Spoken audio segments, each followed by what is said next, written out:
6:30 p.m. So this is a meeting of the Committee of the Whole for the Township Edwardsburg Cardinal Administration and Finance Committee. The date being Thursday, October the 15th. So first of all, I'd like to welcome everyone to the meeting. We don't generally see this number of people in the gallery, so welcome everyone. Thank you for your interest in tonight's agenda. Next item on the agenda is approval of the agenda. The chair is looking for a motion to approve the agenda as circulated. I'll move that. And a seconder, please. Moved and seconded. Discussion, if any? Those in favor? Motion is carried. And the next item on the agenda is disclosure of pecuniary interest and the general nature thereof. Are there any disclosures here this evening? None by me. Hearing none, minutes will show there were no disclosures. And next item on the agenda is business arising from the previous Committee of the Whole meeting. Now, does anyone have any business to bring forward from that meeting? Any business arising? So hearing none, I'm about to move on to item number 5 on the agenda. And item number 5 on the agenda, now I see I've got a different agenda in front of me.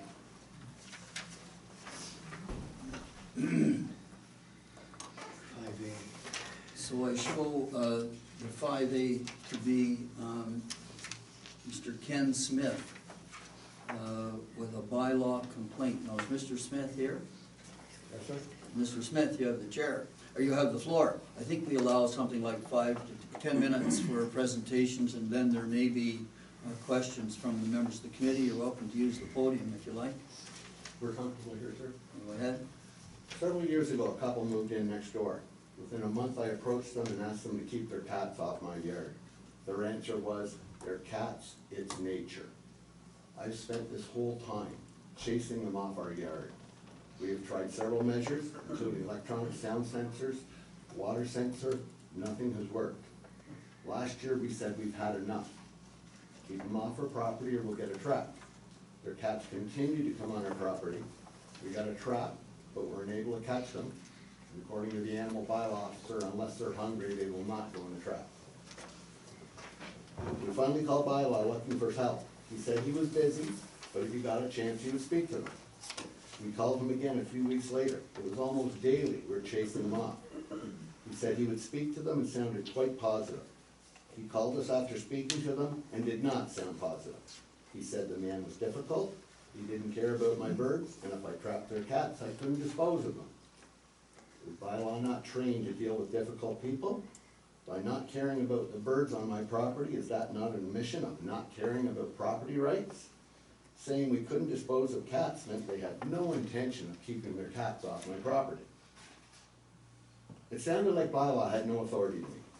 So if the election's so close, I didn't want to bother the outgoing councillor, and I would wait for the new councillor, but I didn't want to bother him right off the bat with the new election, so I thought I'd give him some time to get used to his position. In January, I decided it was time to contact the councillor, and I discovered the cat bylaw. It seems quite clear to me the cat law is very specific. I called Bylaw and asked for a meeting with him, his boss, and my councillor. I had questions and wanted answers. Bylaw returned my call. There was no meeting. His memory and mine of the previous conversation was quite different. He said he told me he would charge them after the next phone call. I did not hear that, or I would have called him 3 times the next week. He sounded positive, but his last statement was, this was going to be difficult. I said we would take pictures and document every time we saw their cats off their property. He said that would be helpful. Our first documentation was March 18th, and we have continued documenting. By the way, gentlemen, both my wife and I trained as RPNs. We're both decent at observation and documentation. We took 5 pictures and have sent them to Bylaw. I offered to send him a 6th, he refused it. April 21st, May 5th, August 26th, August 31st, 2 pics were sent. After every call, the picture, I would send him a text message, and then I would call him on my landline to confirm. After my wife's 2 pics, I only confirmed with the landline. Bylaw only responded to one call. He sent out the animal control officer with a trap, which was useless. We've already tried traps. They won't go in one. He said he would try and get a trail camera. We never saw a trail camera.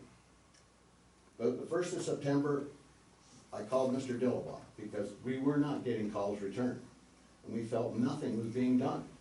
Mr. Dillabaugh returned our call and said he would look into things and someone would get back to me. I called him again on the 13th, I called him again on the 20th, and informed him no one had contacted me. He got my file number, and the only thing on it was the September 13th complaint that he submitted for me. September 23rd, I called Bylaw and told him I wanted to see my files and have them mailed to me and copies sent to my counselor.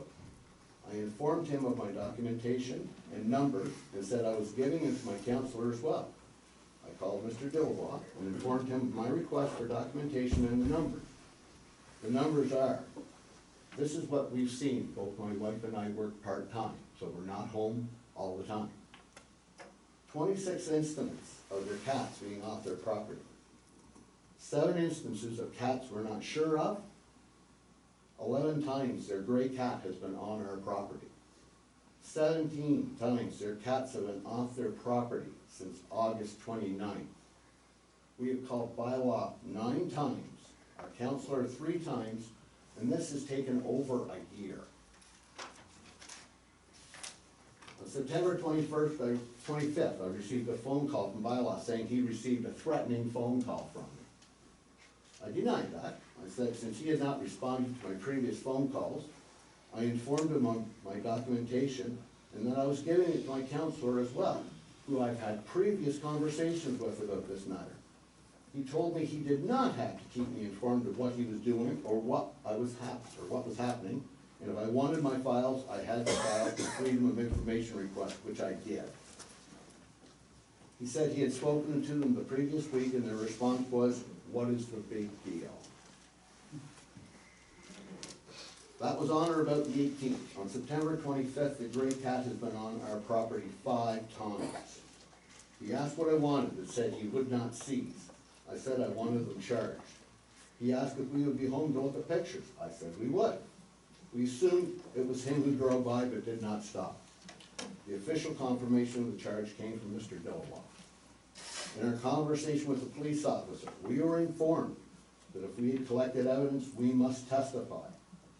We have not had any further contact from Bylaw, which leads to the question of what happens at the trial if we are not there and no evidence presented. We also informed the Bylaw officer about our other neighbor whose sandbox has been ruined by their cats, and his kids can't use it. I asked if Bylaw had contacted him. He said no.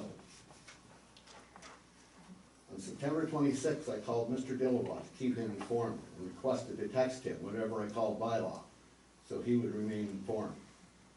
I called Bylaw on October 2nd to tell him their orange cat was on our property and asked what he was going to do. Sent a text message to Mr. Dillabaugh. We have had no contact from Bylaw. On the Freedom of Information request, on his report to you in May, it states the matter is closed.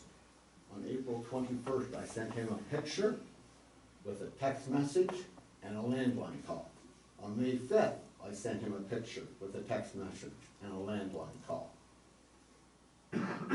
September of 18 date is documented.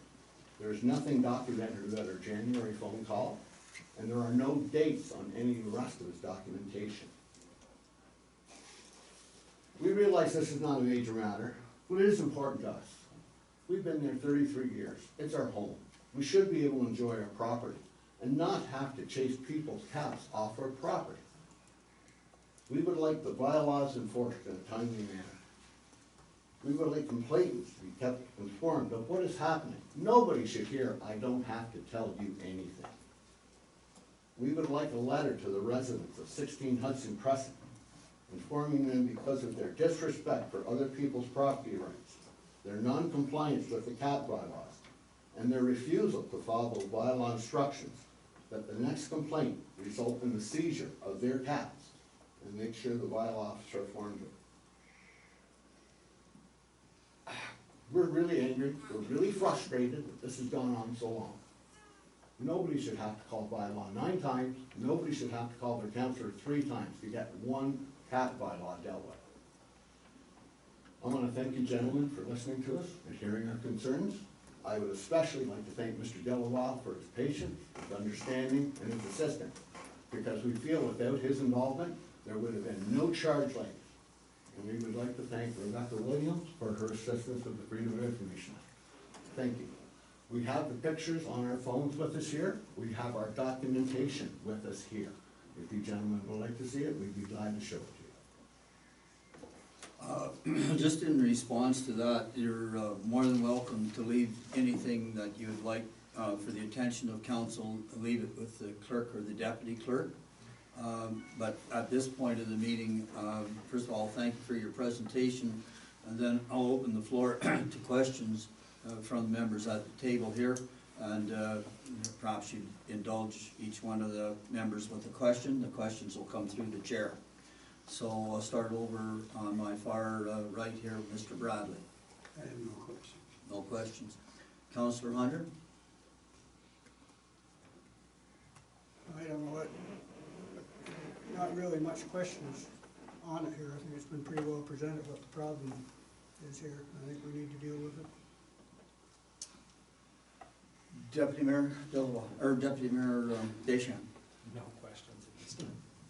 And going this way, Councillor Brown. Yes, I just have one, 16 Hudson Crescent.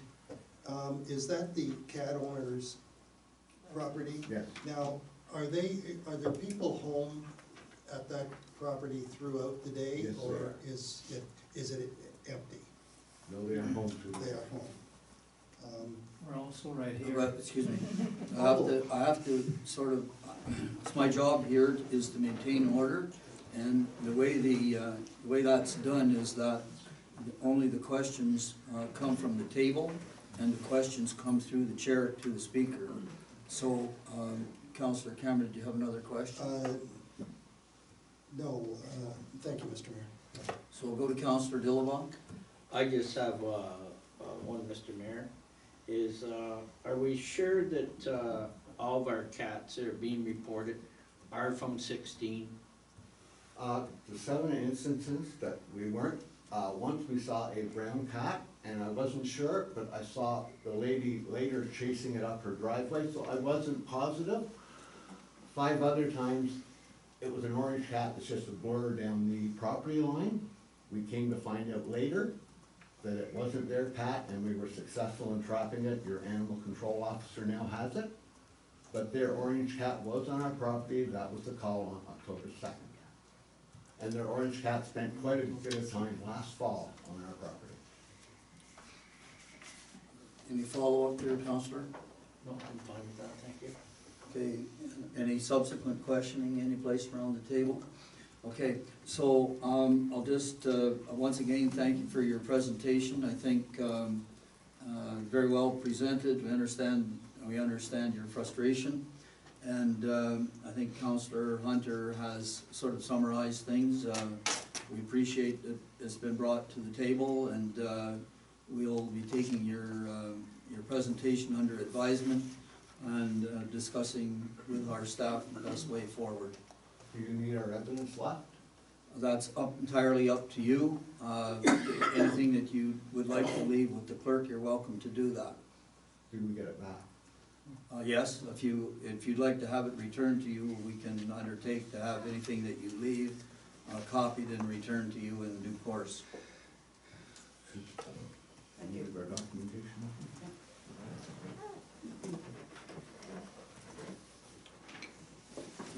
That's sufficient then? That's it. Thank you very much. Thank you. And I have one last question, just from myself. I'm assuming that by now you've had a copy of the, I think it's the animal control bylaw? Yes. Okay, thank you. So I'm proceeding now then to the next item on the agenda, which is item number 5B, which is the Town of Prescott Municipal Modernization. And I believe that we're going to be talking about arenas. And so our rules of procedure kind of require that delegations can have no more than 2 speakers. And I understand that Mayor Todd is going to speak first on behalf of the town of Prescott, and then I understand that Mayor Malenko would like to speak as a second presenter here. Is that the way we're gonna do it? Yes, that needs the committee's approval. Okay. Chair's approval, yes. Thank you very much, Mayor Seah. Thanks very much to the committee for agreeing to hear us this evening. Also, I want to start off just by acknowledging some of our supporters in the crowd tonight. We do have a number of people from South Grenville Minor Hockey, from the Wheel Boyven Midget Tournament, South Grenville Rangers Junior B Hockey Club, Prescott and District Figure Skating. Also want to acknowledge two councilors here this evening from Prescott, and Councilors Ostrander and Shankar. Of course, Mayor Malenka from Augusta, and CAO Ray Morrison. And of course, also our fundraising dynamic duo, Judy Burry and David Beatty, who've raised a tremendous amount of money for the arena so far.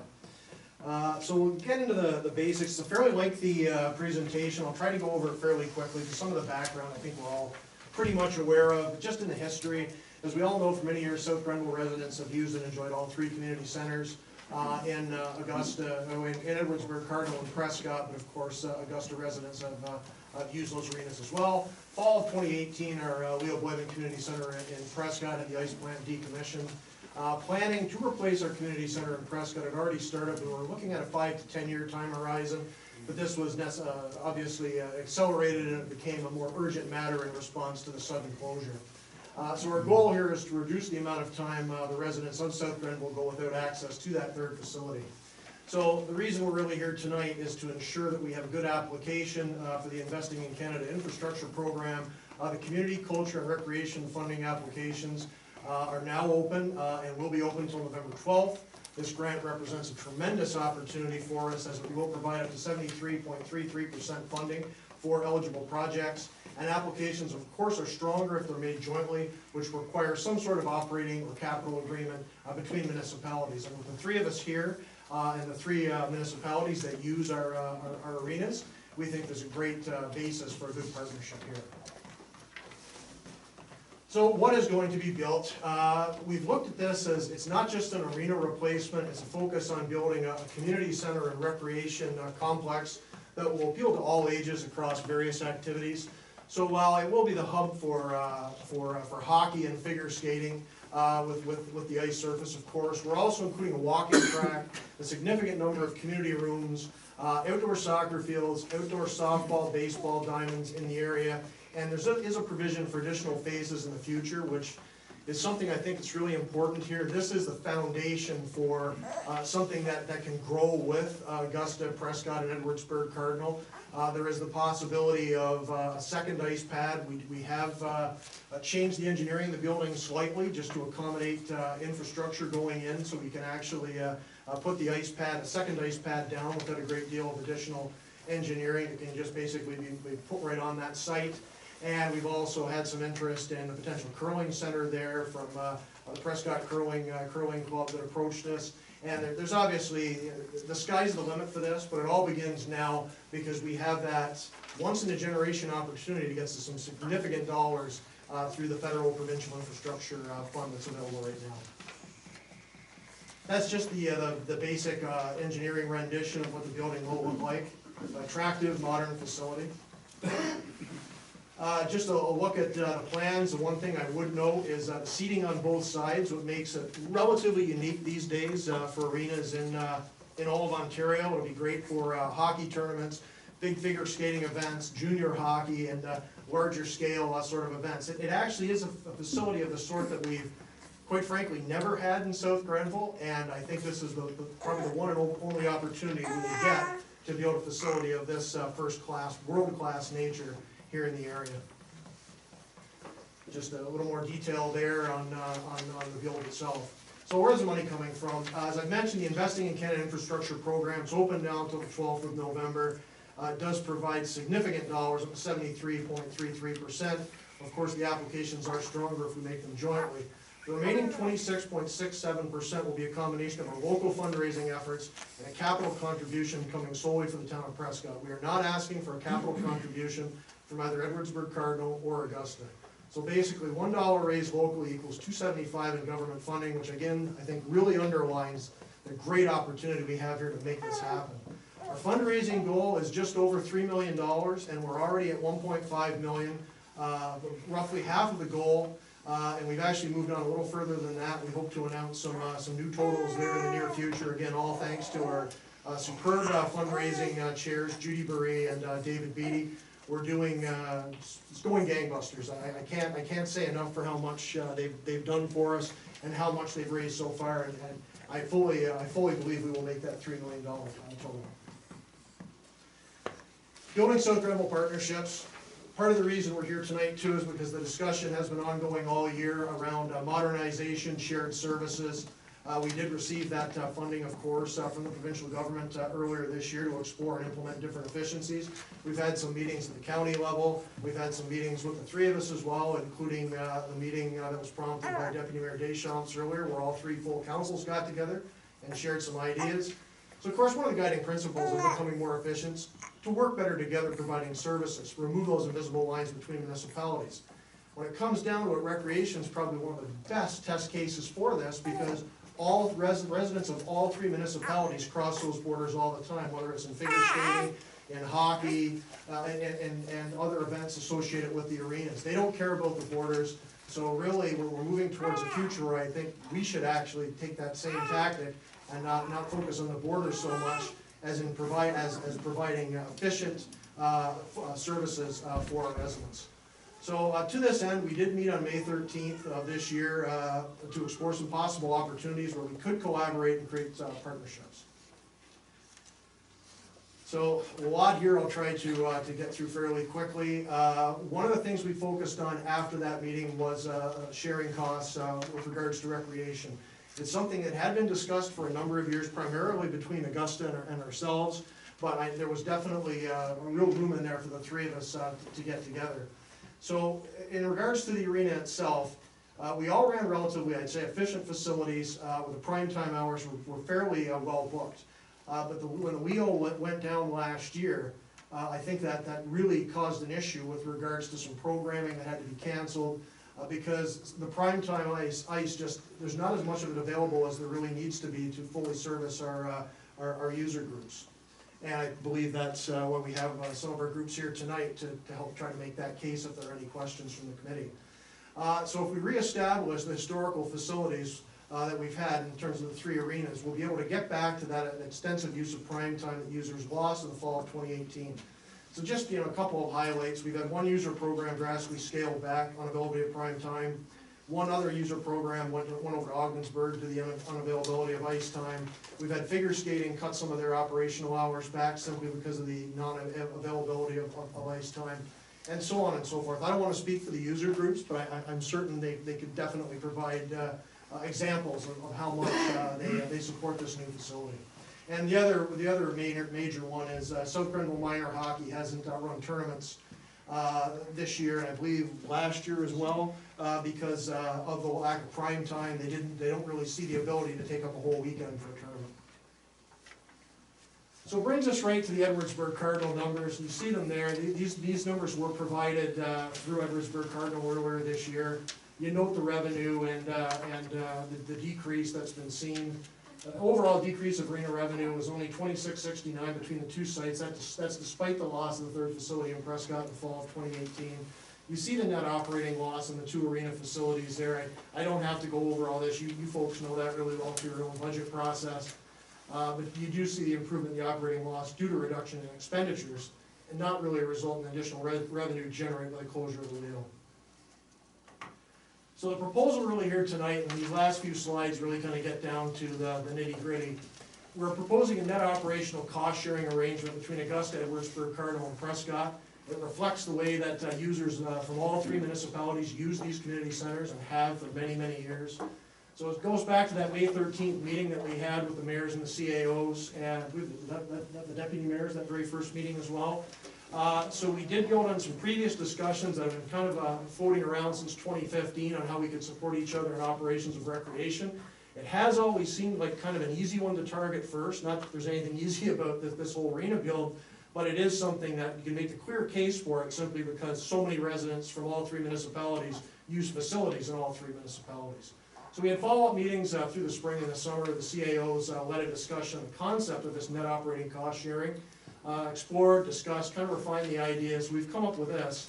And I will say that the concept of sharing operational costs like this, it's not unique even to our area.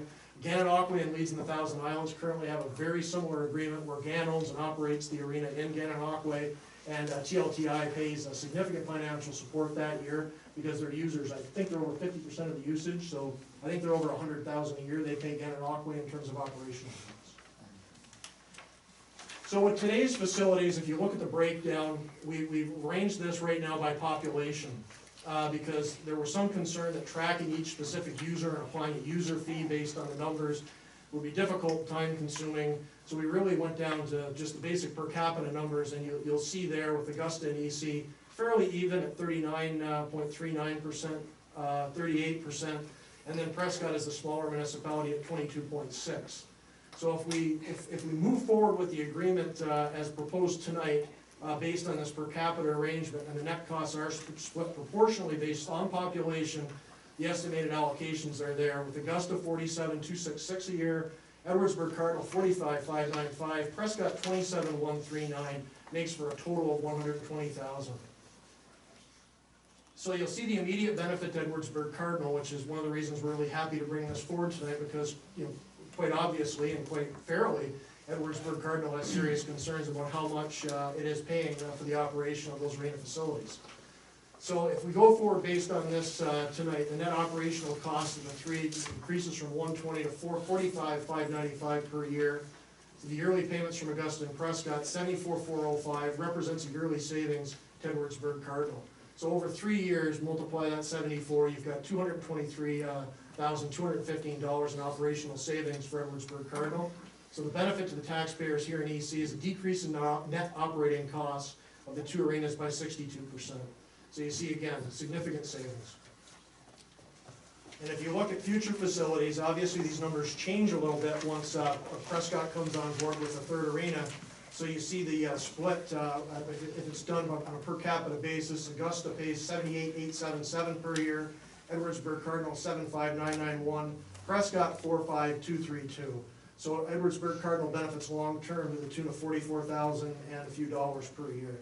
This is done with an estimated operating cost of the Prescott facility. We're estimating $80,000 a year, which is not low or high, but I think we did kind of err on the side of caution and move it up a little bit, just based on the size of the building and the engineering that we have.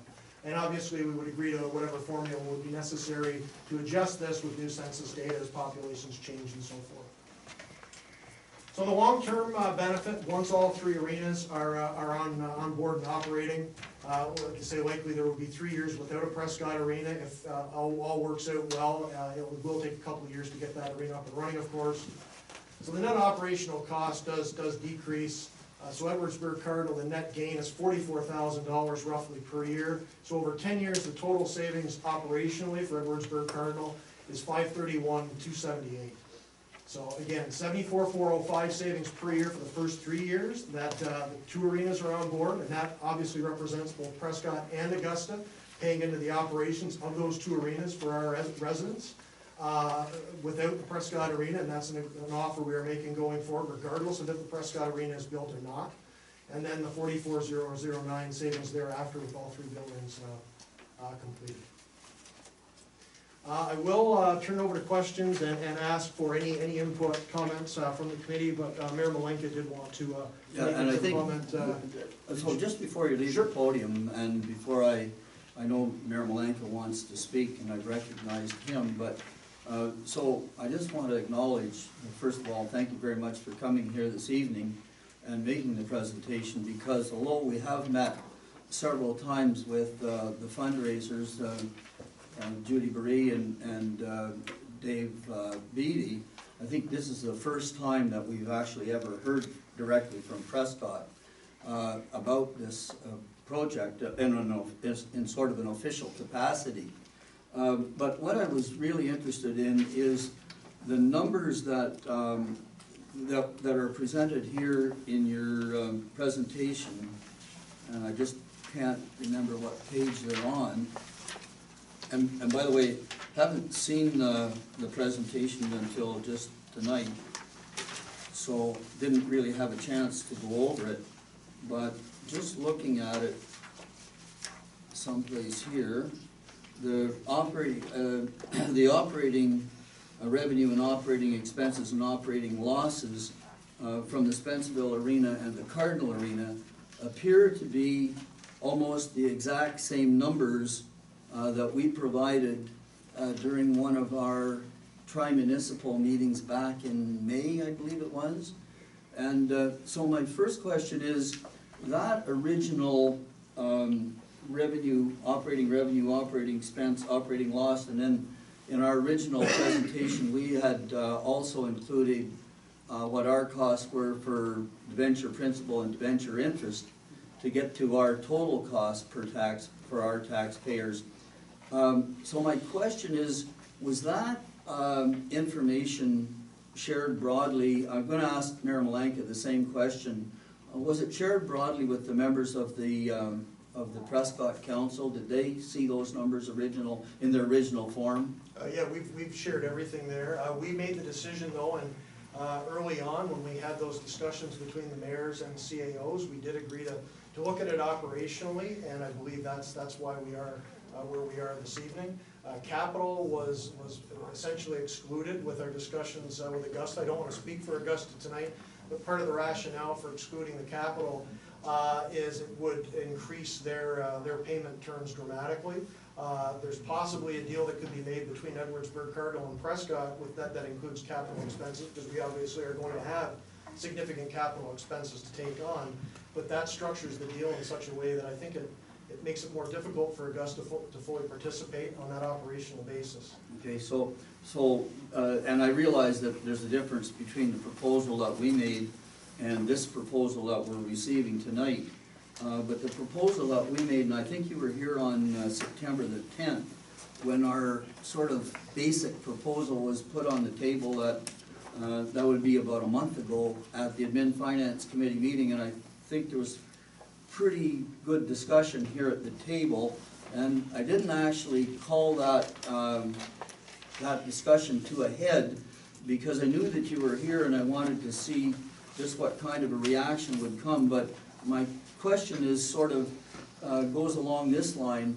The proposal that we put on the table, not officially on September the 10th, but it did pass council officially on September the 24th, was that proposal as well, which was more flushed out than just this original chart, was that proposal as well reviewed by members of your council and members of Augusta Council? I'll ask Mayor Malanka the same question, don't expect you to answer for him. Oh, we chose to go ahead with the operational basis that was worked on all summer with the CAOs.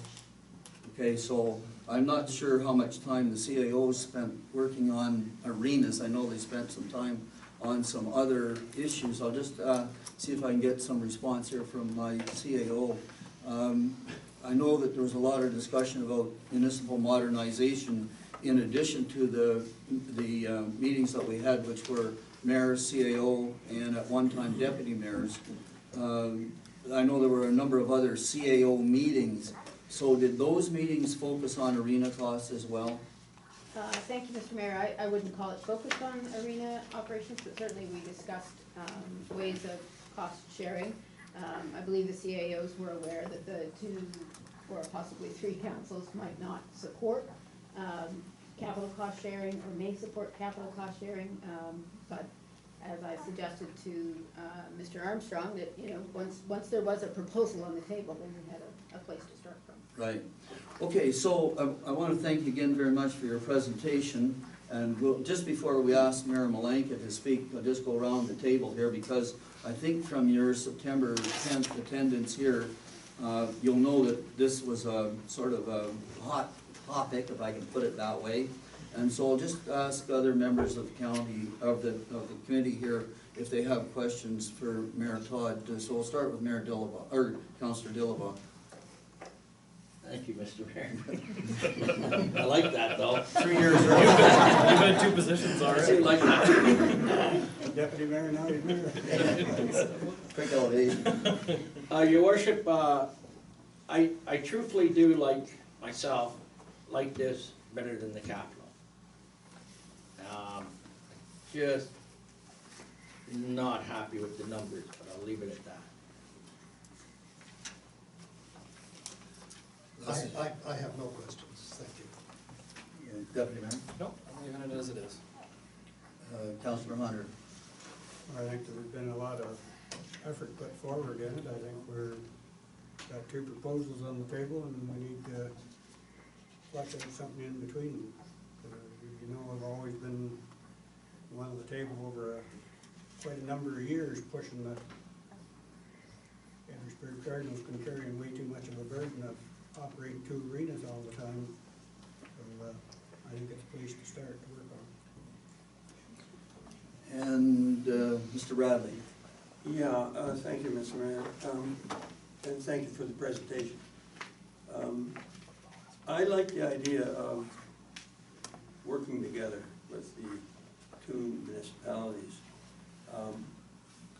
This, to me, is a starting point, and I think that we need to get into some analysis and discussions within our own council and move forward slowly with this thing. So I know you mentioned that you're kind of fast tracking it. There's a lot of money involved and over a long period of time, and I think we need to look at it diligently and with a good scrutiny. So that's all I have to say. I think it's a good starting point. Thank you. Okay, and then Deputy Mayor, Yeah, I changed my mind. has a question. I can't keep quiet, right? Thank you for coming, Your Worship. My question's quick and very to the point. So just want to be clear on what you're here for tonight. Are you asking for our support as a council on an operating expense agreement, or to have our name on an application for a grant proposal?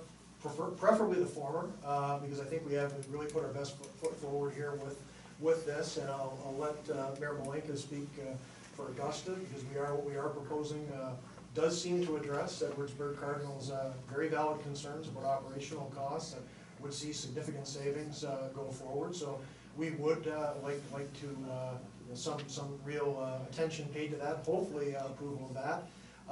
In lieu of that, I suppose we could talk about alternatives to allow us to put the best application forward. But I think we've got a unique opportunity here. Augusta does seem to be, I can't speak for them, and I hate even saying, I've said over and over again, stamping on my forehead tonight. But we got a very good reception from them, I would say, overall, and having Doug here tonight, I think says a little bit as well. They are coming forward. They are looking at this as a regional opportunity for us all. And you know, the words I left the Augusta meeting last week with, you know, don't look at this just as a building, whether recreational center or arena. It's a real opportunity for us to be able to basically pennies on the dollar an arena, a facility that we've never had in South Grenville, that the three municipalities have never had before. And I don't know if we're ever going to have this chance again, simply because the last time we had this sort of funding available from the feds of the province was the Commonwealth money back in 2007, 2008 or so. So you just don't know when these opportunities are going to come around again. So that's where we are trying to rush it. So I guess in answer to your question, the most you could do to help us with that funding grant application that's really at the end of the day what we really like here. We think an actual agreement actually says the most to the province and gives us far and away the best chance to secure the funding. But if there's something else that works out, we're definitely willing to entertain it. But we did come forward tonight with this proposal, a lot of thoughts going into it, and we really hope that we'll see it as either the basis of a further discussion, hopefully we can get to the bottom of very quickly, or something, even a quick yes would even be better. But I know that's probably just a little too hopeful, but at any rate, I think we put some very solid numbers forward. We really hope you will seriously consider it. Follow up? Did you want to follow up? Yeah, please. Again, so yeah, because I see the two conversations as, you know, distinctly different. Using our modernization money towards hiring a consultant to examine the way that we internally do business in Edwardsburg Cardinal, and how we can form some service, delivery savings. And hopefully, I think, when it comes back to an arena plan, you've heard me speak, we've talked about it ourselves before. I believe in a fully collaborative approach. My struggle for this proposal is, and I understand the urgency of it, is that, while it may be a collaborative grant proposal, I don't necessarily see it as a collaborative arena, design, location, or build. And I have a little bit of a concern in that moving forward. But if there are two different discussions, and we're still going to have the possibility of further discussions for operational savings, I feel a little bit differently. So I just want to be clear, though, on my, I haven't enjoyed the way that this has gone, and I think we've asked for some input on design and location in the past, and we've been told it wasn't available. So I wouldn't say it was ever that. It was just, you got to realize we were struck out of the blue with this last year, and we had to move forward as quickly as possible. We were really stuck in a very difficult situation. What happened out in BC with the tragedy there that cost the lives of the 3 workers on their ammonia plant put all such facilities under a magnifying glass. So Goderich was closed last year, Prescott was closed last year for similar concerns. All aging facilities are going to be under that closer magnifying glass. So I mean, there's obviously one other aging facility in this discussion as well that I'm not going to get into tonight because that is an internal matter, but it is something that needs to be addressed at some point by Edwardsburg Cardinal. This actually gives us a little more breathing room to keep the 2 facilities, modern facilities, in the area if anything were to happen with Spencerville. And also, I'll just go back to the one slide again.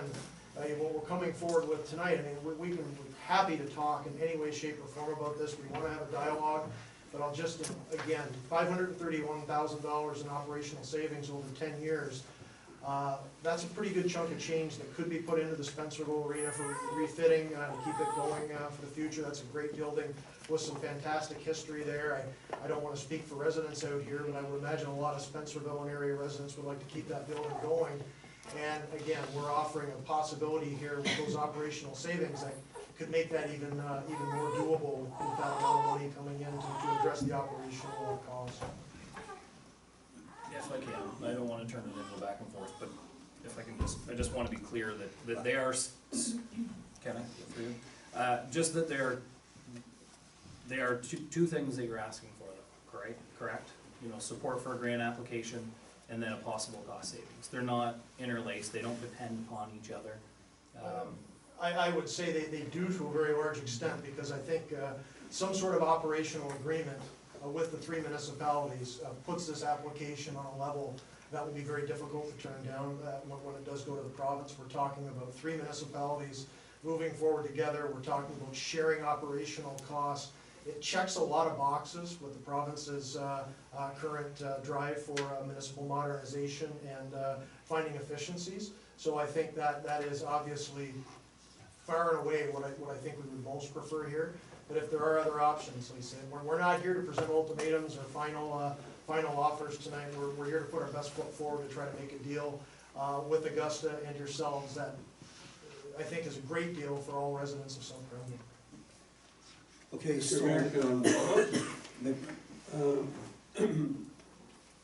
this last conversation that we've had would imply that November 12th is, we would have to have an agreement by November 12th. That would be preferable, yes, and it is something we were working towards with staff going back to the spring. I will say that it's been kind of percolating behind the scenes for a while now. There is an urgency here, obviously. We didn't know, no one knew when that funding stream was going to come online. It could have been, we were sort of expecting later in the year after the election, cleared everything out, but at the end of the day, they did announce it a little earlier than we thought, which is good, because if we can actually get some success, we can get building early next year. But not so good in that it sort of caught us a little off guard with these final discussions with the 3 municipalities. Thank you. Thank you. okay, so I think what we're gonna do at this point, I wanna hear, and well, Mayor Malanka would like to speak, and I think we're all interested to hear what he has to say. And then we'll just come back, I think after Mayor Malanka speaks, we'll come back for another round of questioning, if you don't mind. I'm going to extend the talk on this particular item a little bit further, because I can tell that there's interest here. And also just to recognize the fact that there are a number of user groups that are here with you tonight. I want to give those folks a chance to talk as well. So what I'm going to do, and I'm sort of signaling this ahead of time, I'm going to be asking the user groups to kind of make the business case for me as to what kind of additional hours they see that they would be up for purchase in prime time. So that'll, my signal to you is my signal to them. So let's have Mayor Malanka come forward. Mayor Malanka, I know that you wanted to make a presentation here as well. And we're all waiting to hear what you have to say. So am I. Nothing prepared. I just felt that I need to be here. So the first thing to do is thank you, Mayor Seyu and Council, for agreeing to add me on to this. I know that it's slightly against the procedure, or not in compliance completely. I just wanted to say that this presentation was brought to our council last week. There wasn't a motion that had a conclusion, as you're asking me. Deschamps. It was to hear the information and essentially to compare it with the presentation that had been from Edwardsburg Cardinal here. It wasn't brought through a delegation, the Edwards Cardinal's position, but it was brought through our CAO, Ray Morrison, who I believe had the most up-to-date version of it. And again, it was presented for facts. At the end of the council meeting, I indicated to my council that in the absence of any particular motion, I would be looking just simply for their approval and authority to go ahead with further discussions with Edwardsburg, Cardinal, and Prescott in order to find out if we can very quickly come to an agreement so that it will assist Prescott in its efforts to get an arena back into the town. And I recognize the importance of that, because just like when we lose a library or a bank or an institution of any sort, it starts the questions of your vitality and your sustainability as a town. So I get that, and I want to help them. My words, though, to my council was that my view of dealing with this is through the modernization lens. And just to make clear, and I know that my mayor colleagues understand that modernization for the conservative government is to look at your expenses and through partnerships or whatever, to see if you can produce services to your clients and to your residents effectively and at a cheaper price. But when you look at it from the point of view of savings, you're missing out a big portion of it, which is possible revenues. I am a very strong proponent of the fact that modernization for me means every effort for Edwardsburg, Cardinal, Prescott, and Augusta to come together and work as close as it can through partnerships, not amalgamation, but through partnerships, but essentially establish an entity that makes the circumstances so attractive for people to, in Ottawa and Montreal, and I named those because they're closest, to come to our township and bring their residential development, to bring commercialization with them, and to help us with our industry that we're trying to build, and we're concerned that we may not have enough workers to have for the jobs. I believe that in order for us to do that, we have to create a buzz, and we have to make it clear to people who might consider coming here that we have all the facilities here that they might want to be enjoying when they're here. So the argument as to whether or not a particular municipality is immediately going to gain advantage of adding a building in here is a little less concern to me when I'm looking at the longer term goal.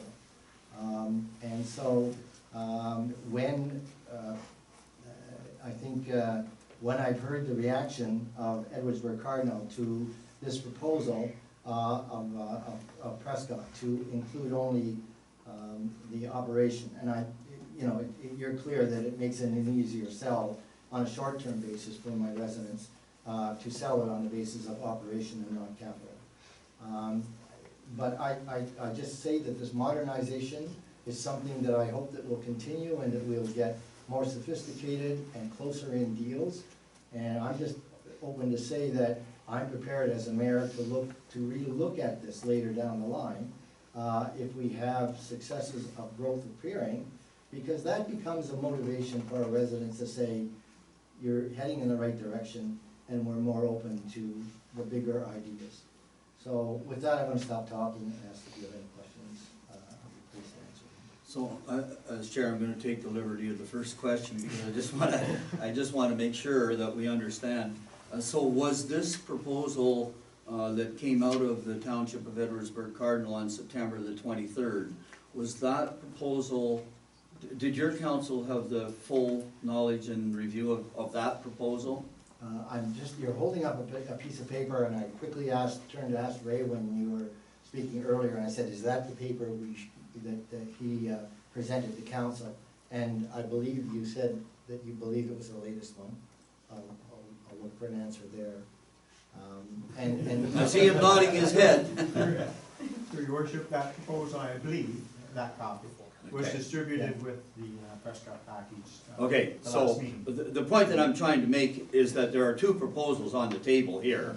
Ours is dated September the 23rd, when we finally put it through our council. Right. And then I think we've got the Prescott proposal we've just seen it in the last few minutes. Right. So, If I can just add, we made no effort to get an agreement until we had looked at this proposal from Prescott. Because really, part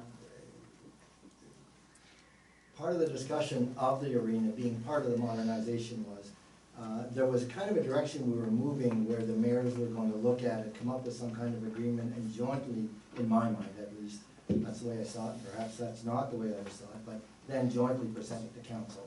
But for various good reasons, and I'm not challenging it for a second, it was taken to individuals. So individual positions were made and discussed at councils, and it became your position, it became Prescott's position. So Augusta now is kind of in the middle, saying, how can we get something that we can easily sell to our public, and at the same time, it's going to keep advancing the march towards modernization and working closer and closer as an entity, South Granville entity. okay, so I can say this and not to put you on the spot, and I do appreciate you coming here with Mayor Todd this evening, but I just want to point out, actually for the audience as well, but to just make things absolutely crystal clear, there are basically 3 points of departure, or 3 major points of departure between the two proposals. So number 1 point of departure was that our proposal required that there be a contribution to capital as well as to operating, and with all due respect, Mayor Malenka, that there was some feeling that Augusta has to bring some capital to the table. So that's the first point of departure. The other point of departure between the two proposals was that our proposal was that this agreement between the entities become effective on January the 1st, 2019, so that it covers the 2019 operating year, because you know, at our point right now, our taxpayers are spending a total in 2017 of $446,000, capital plus operating. I mean, there's no way we can avoid that. That's in. We're handling that, and we're well aware of the savings to be achieved by focusing only on operating or both. But in 2018, our total cost to our taxpayers to support those two arenas was basically $440,000. So that's the second point of departure, is that 2019, we wanted to see 2019 included. And then the third point of departure between the two proposals is that we had proposed that there be a committee of 6, like 2 from each municipality, to kind of work together collaboratively on how to maximize the rental revenues. and I'm gonna get to that in a minute when I speak to the user groups that are here. Because from our point of view and from the information that we get from staff, we have a strong feeling built up as a result of our experience in 2019 that there is not a lot of demand for additional ice time, and I'm hoping that the user groups will help us see through that argument, and we'll get to that in a minute. And so, if you don't mind, and I'll ask the table, would you prefer to questions to Mayor Malenka now, or after we speak to the user groups? I'll start with you. Well, we can wait till after the user groups. Okay, so in that case, I think what we'll do, Mayor Todd has brought a number of the user groups with him here this evening. So, very first question to the user groups is, first of all, would you identify yourself? And then secondly, would you convince me that you're prepared to purchase additional prime time ice time in addition to what we make available in the two arenas that we're supporting right now? And if there's a strong case, I want to hear it. So, is there a first speaker? Hello. Okay, and your name and your organization, My ma'am? name is Vicki Sargent, and I'm the president of South Grenville Minor Hockey. Vicki Sargent? Sargent, and that's South Minor Hockey, or South South Minor, South Grenville Minor Hockey. South Grenville Minor Hockey. Okay, so Vicki, I'm interested to hear your pitch. Okay. So, we have roughly about 365 to 375 children playing minor hockey for South Grenville, coming from Prescott, Augusta, and Edwardsburg Cardinal. I had asked earlier today for those numbers, a breakdown to give you exactly where they're coming from, but our registrar is still busy getting our teams organized, so we don't have that number yet. Vicki, if I can just save you a lot of trouble, one of the basic premises that we've come to, and I think all three municipalities have come to the same premise, we don't care where the kids are coming from, they're just kids. They are kids, And and we that's just- why we're here, yeah. So, you know, your question about primetime ice and how many hours, I can tell you that South Grenville Minor Hockey lost between 40 and 50 hours a week last year when the Prescott was closed. We always have had ice in all three rinks, so I would estimate that we could definitely use another 30 hours a week when all three rinks are going, or more than that. What we have lost without a third arena, which I think what you're asking is where is it affecting our kids? So right now we are not hosting any tournaments, so all of our teams always had a home tournament, and that was the team's way of raising some funds on their own for their expenses that the minor hockey registration doesn't cover. So they've lost that, and there's no opportunity for our communities to come and watch them or whatever. So all of our teams, which this year are 20, I believe, will not have a tournament again, and that's because we've had to just make priority of their ice. So with 3 arenas, we could do it, with 2, we cannot. I think a lot of our teams now have to share ice, which they never did before, and I can tell you that South Grenville has always been the envy of a lot of the associations, because our kids were getting that ice time by themselves, and they had a lot of room for the coaches, for the staff to work with them in practices. 2 of the things that have really affected our kids are, we've had to grab the earlier morning ice time, or more importantly, like on the weekend, if it's 7, I know we have a novice team going out at 7 sometimes now, but I think that one of the concerns that our parents have brought back to us is that our teams are sometimes on the ice from 9:30 to 11, and that is during the week. So we have school kids, 15 and 16, out on the ice until 11 o'clock at night, so it's not getting them home very early, and that then in turn affects their academics. So, you know, that's a big concern right now. We have our older players having to play in the smaller arena, because again, we don't have all that ice time, and a lot of associations complain to us when we have our midgets playing in the smaller surface. We have more weekend games, and so when we have to give our game times to the league, we gave them everything we could, But what's happening now is we also have our children traveling a lot more during the week because we don't have enough weekday ice to ensure that all these teams have a weekday ice. So in fact, we don't have enough ice. Sometimes we're going to have our midgets not have a practice ice in order for us to get everybody all games. Sometimes practices, they're not gonna get them. So Vicki, I don't need you to go on. We understand what you're saying. We had kids in hockey too. And I'm just gonna say that you had me at 30 hours a week. You think you could use additional time. Okay, And because I got more. I wanna give some of the other user groups an opportunity too as well, if you don't mind. Yeah, no problem. So are there other user groups here that will, now what I'm hearing is a commitment here is 30 hours a week, additional time that we're not being able to supply right now. Are there other user groups here that will speak to that issue? Yes, ma'am. Hi, Sandy Graham-Kirkby, representing Prescott Figure Skating Club. Sandy? Yes. And the staff will get your last name, but Sure. Prescott Figure Skating Club. yeah. So I would say Prescott Figure Skating Club was hit the hardest last season, reducing our hours from 15 to 1.5. We went to the Golden Net after we were unable to secure ice with our Spencerville or Cardinal rinks.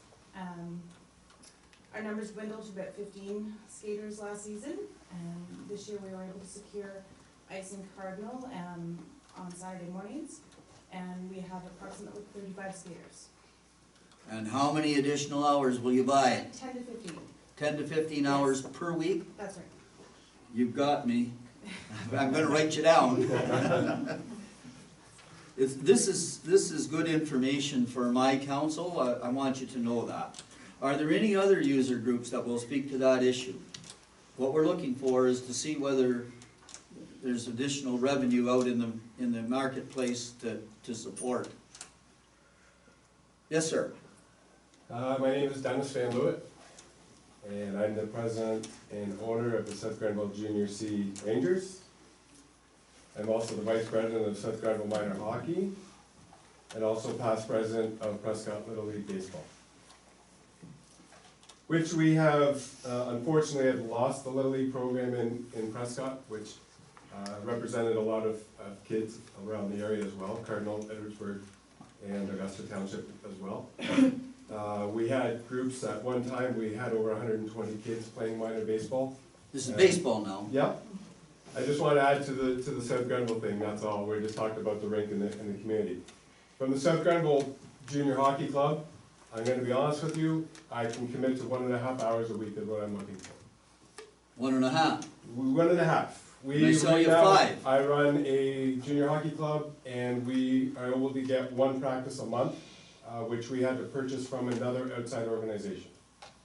So with that, we play Saturday nights. We have 2.5 hours Saturday nights. We try to bring a crowd to the arena in Cardinal, obviously. One thing that I did, I brought the team here 2.5 years ago, and I called it the South Grenville Rangers for a reason, because I believe that South Grenville should be together as a community, and not just Cardinal or Prescott or Augusta. So just had to say that. I know I don't have a lot to offer for you, sir, but I do appreciate your time. I'm going to be after you for a couple more hours. Well, the deeper we go in playoffs, we may need that, sir. Are there any other user groups that would like to speak? Okay, so I think now my council members would like an opportunity to have a little discussion with, if you don't mind, Mayor Scott or Mayor, my goodness sakes, Mayor Malenka and Mayor Todd. And I'm going to start over here, Mr. Bradley. No additional questions. No questions? Councillor Hunter. Well, I guess it comes to the amount of ice time with a very open number, I think, here that you're looking at, comes to 42 hours of possible extra ice, and South Grenville Minor Hockey has mentioned that a lot of from what I gather is their ice time, they really don't want 7 o'clock ice time in the morning for little ones, or 8 o'clock ice time at night. 9:30? Yeah, well, they're off at 9:30. That, for the midgets, that's pretty well standard time, 9 o'clock 9:30 ice to time. 11 is their hours. Yeah. So that's pretty well standard ice time for midget hockey across the whole association, so. I know my kids play it. But, it appears to me by the ice hours of 42 hours of ice, you got, about, we got 6.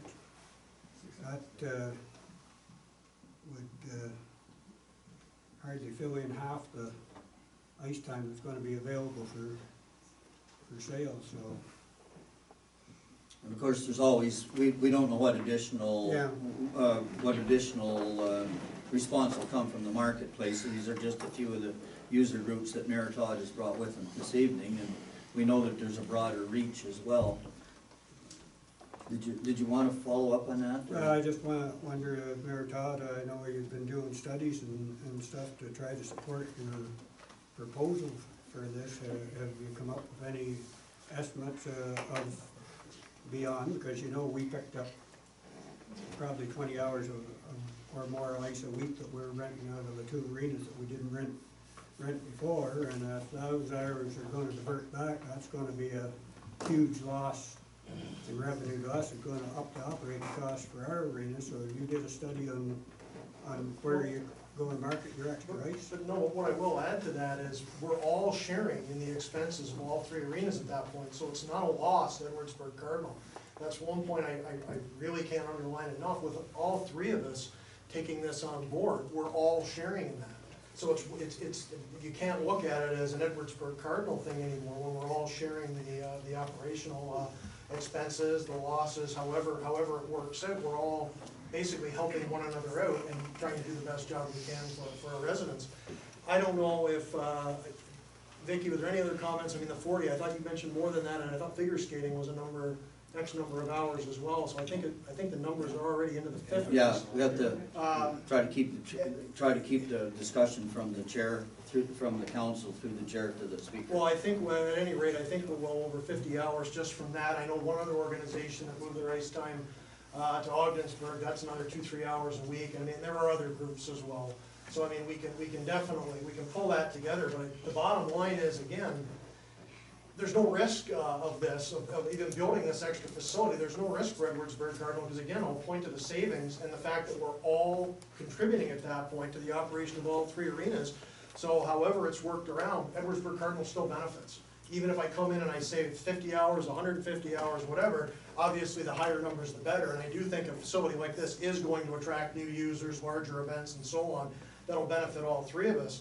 But at the end of the day, we're all sharing in those expenses, so we're all actually benefiting from this. And a lot of it is because Augusta is at least, I don't want to take anything for granted there, but Augusta is really looking seriously at coming on board as a 3rd payer into the system for their residents. So again, this is a huge opportunity, I would say, for all of us to get our costs under control.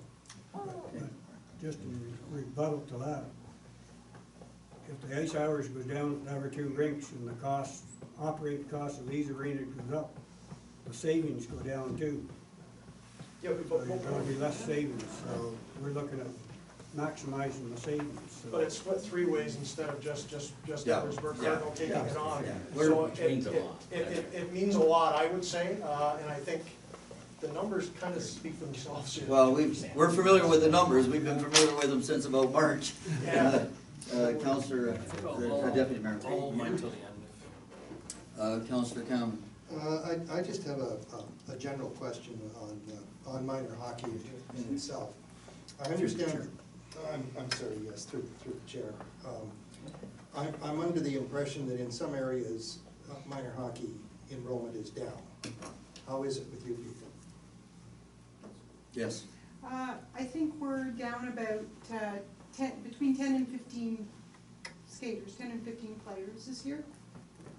Because I understand there are some places that are down as high as 8%. Yeah, Seth Bremble's overall. not that. Seth Bremble's not that So, committed. I mean, We that's stay really pretty steady. serious. Yeah, we stay really steady, probably, I think we're at 367, and last year we would have been at about 380. So we haven't lost a lot, and that's just based on that we have you know, older kids, so, but we have a lot of young kids moving on up, so we do offer a program within the South Grenville community for new equipment for new children starting out, and we just had 40 this year start out and come and get that equipment. Last year it was 42, so we still have the steady numbers coming in each year, and then give or take, you know, a few extra older midgets have left us. So the one thing that I do know that I'm hearing back a lot is that with earlier ice times and later ice times and the sharing of ice, people aren't happy with that. Yeah. So moving forward, and to answer part of the question about the amount of hours that one of the two rinks would lose it, if we were to take 30 to 40 from a third rink, that's not, with all due respect, not the way it's gonna go down, because right now we have 2 teams on there at once. I see. And so we don't wanna have 2 teams on there once, and our parents have never had to have that. We didn't raise the rates, and so they're getting less for their money when they have 2 teams on the ice at once. So we would never not have the ice that we have in the other 2. We're looking for additional ice. It's like, and 30 to 40 plus the tournament. So when we run a tournament, we have a 12-hour day. Yep. And we have always ran those tournaments for every team. Give or take, the IP have their own thing. So you're looking at 12 hours for, and sometimes we were running all 3 arenas with divisions. Okay. And, you know, that's a lot of teams. We're getting off the point of the Yeah, question, which was the enrollment, right? Yeah, thank you. Councillor Dillon. I just have one, Vicky, for you. When you said that we couldn't have any Through the chair. Through the chair. That we have no tournaments for your teams because we have no ice time. Mhm. How many teams do we look at? Like, you know, Adam, the Pee-wees, Bantam, so on and so forth, roughly. We have 20, including So our initiation. So we lost 20 tournaments for those kids? Well, initiation's a little different, but yeah, Yeah. we lost about 15. Thank you. Okay, now, second go around for anybody? Hearing none. Okay, so basically, I thank the 2 mayors for coming, and I thank all you folks for coming as well. Do you want to wind Just up? one comment on a question or Sure. a difference that you had pointed out, and that mention wasn't made of a 6 board member. And I just quickly consulted with Brett, and I've always taken that position. In fact, I assumed that was the case in the proposal that Prescott brought to us, and I'll let Brett speak for himself, but I believe that's still the agreement, so that's one less area of departure. Okay, and did you want a final comment, Mayor Tom? Just to agree with what Mayor Malenka did mention, and just to thank you all tonight. You've given us some very generous with your time, and obviously gone way over the allotted time this evening. So thanks so much for the opportunity to share what I think is a great opportunity for all of South Grenville residents. I think we can build a fantastic new recreation facility here for all 3 municipalities. At the end of the day, if we can take advantage of that federal provincial infrastructure funding, we can build something here that we would not be able to do on our own as an individual municipality of the 3 or even the 3 together. So I think there's a great opportunity for us to move forward together to show the province as well what we can do as 3 municipalities working hand in hand for the benefit of our residents. So with that, I thank you all very much this evening for being so generous with your time and for considering our proposal. Okay, thank you very much again for your presentation, and again, I know a number of people are here because of this issue, so I thank you very much for your interest, and thank you for attending here this evening, and everybody's more than welcome to stay for the rest of the meeting. And I'm going to move on to the next item on the agenda, and if I can find it now, I've lost it. I'm afraid.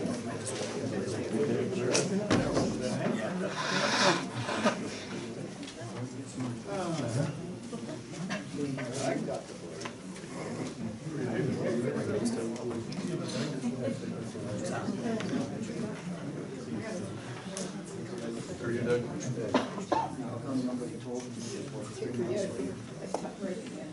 Okay, so I'm at item number 6 on the agenda, and item number 6 on the agenda is discussion items, and I see we have nothing up for discussion tonight. We'll move then to item number 7, which is the action and information items. And our first report is the 3rd quarter bylaw report, 3A, up for discussion. And we have the report in front of us. Report's been circulated. I'm going to just ask if there are any members of the committee that have questions regarding this report. We'll direct them through the chair to the CAO, and she will redirect them, I think, I don't know where. Oh, no, I'm totally on the hook for this one. Oh, you're on the hook, all right, well. Questions, anyone? Otherwise, we're gonna take the report as information item. I have one comment, Mr. Mayor. Yes? The reports have been improving over the last few years. Is it possible in the software, for example, take a look at July. Is it possible to get the towns grouped by town rather than interspersed with each other? Yeah. Thank you, through the chair. That kind of goes against, well, where we've been going. We've been trying to actually identify individual situations, such as the one we heard about tonight, so that we can have a number and know how many, how much action was taken by the bylaw officer on each incident. So grouping it into by town would be going a little against that, but I'm happy to take committee's direction. It's just that my interest is from an analysis point of view. Mm-hmm. I realize understand. your action items would be preferred the other way, but I think the other thing that we were moving towards too was the idea of a file number, were we not? Yes, That's what yes, you're talking about, yeah. moving to a file number on these complaints, yeah. But again, even with file numbers, there's no reason that the file numbers have to be reported sequentially. They could also be reported by community.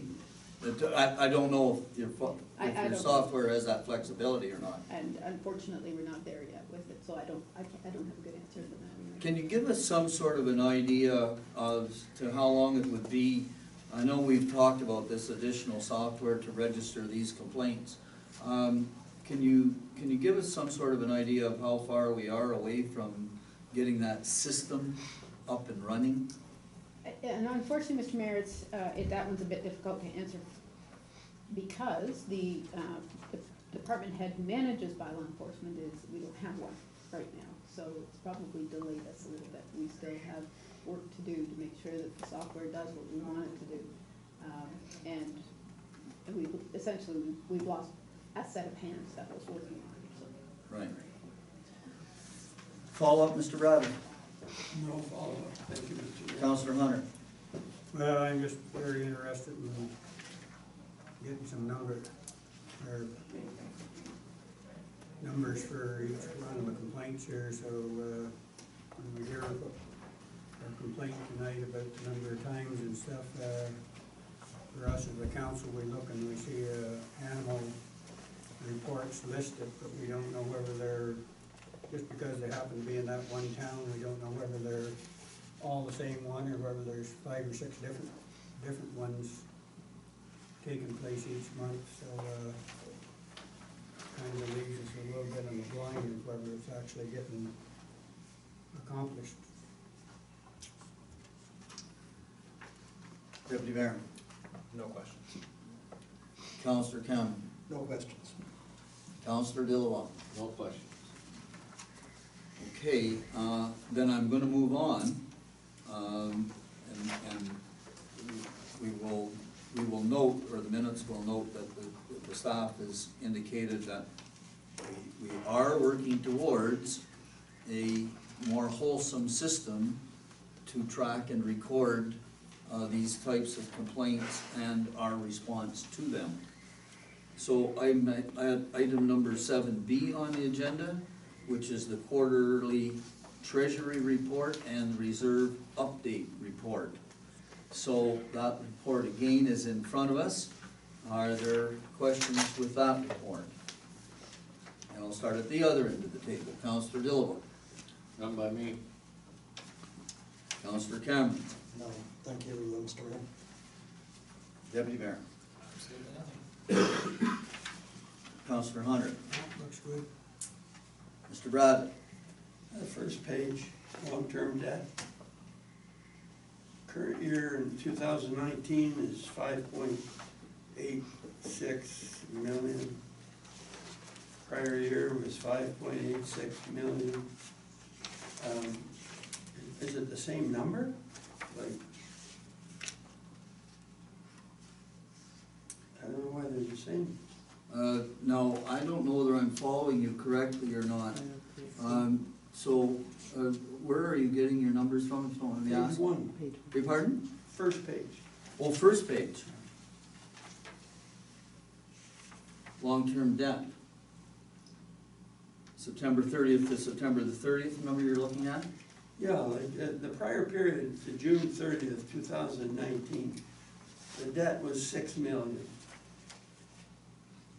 The current year, September 30th, is 5.8 million. So Right. there's been some debt paid off, okay?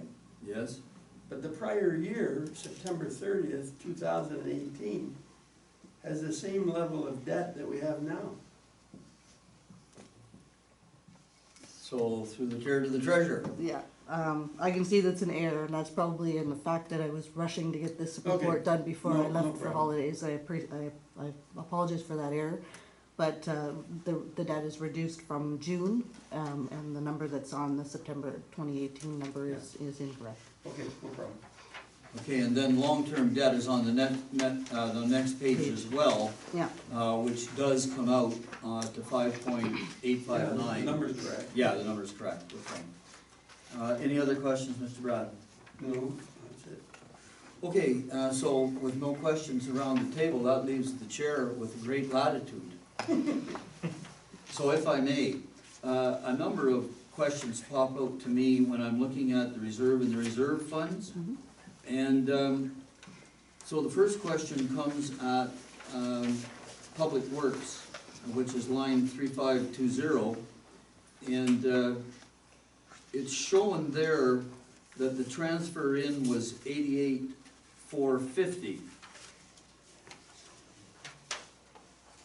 And yet, I'm trying to look at page 4 of the next report, which we'll be coming to in a minute.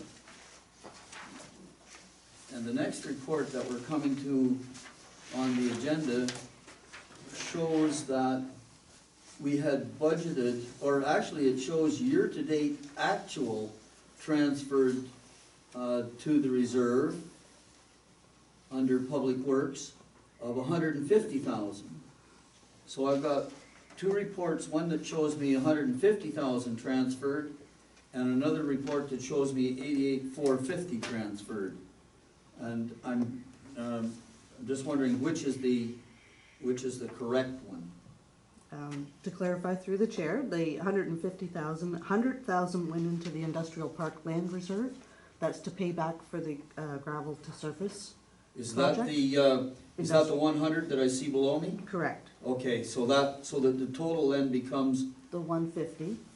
sorry, There's, the 150 is, there's 50 up in the 88,450, right? and then the 100. And Yes, the other amount of 38,450 is the streetlight debenture. And Oh. it doesn't show in the transferred reserve line. It shows in another line. okay, and where does it show? It's in your 88,450, but in your year-to-date actual, it would be in your Public Works operating expenses. I see, Under street okay, lighting. that answers. Under street lighting. Okay, that answers that. And so I'm comparing the two reports, going back to page 4, I think it is, of the budget variant analysis that we're gonna get to next. So on this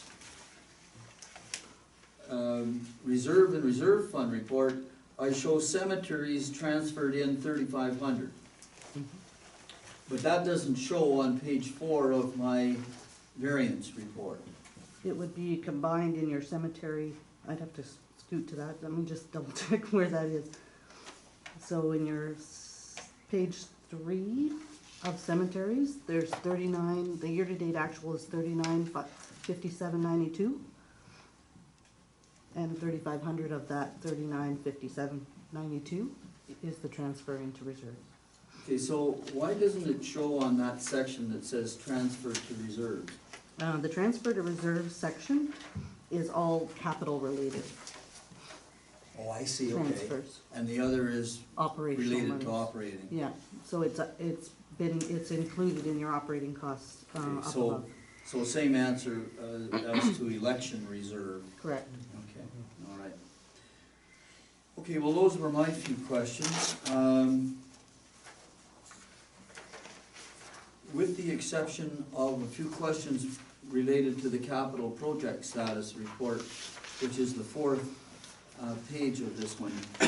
So, pleased to see that so many of our capital projects are complete. And actually, I didn't do the actual count, but so many of them are coming in under budget, and so kudos to staff for being accurate in their projections and also being accurate in delivering these capital projects under budget. But there's one or two that are over budget by some amount, and I just wanted to question that. So, for example, the Pittston Road tender was budgeted, I think, at, well, the tender quote was $776. And the year-to-date expenses show at $718. But I believe I saw a note someplace, is this the place where we're holding back a holdback? No, wasn't this place? So,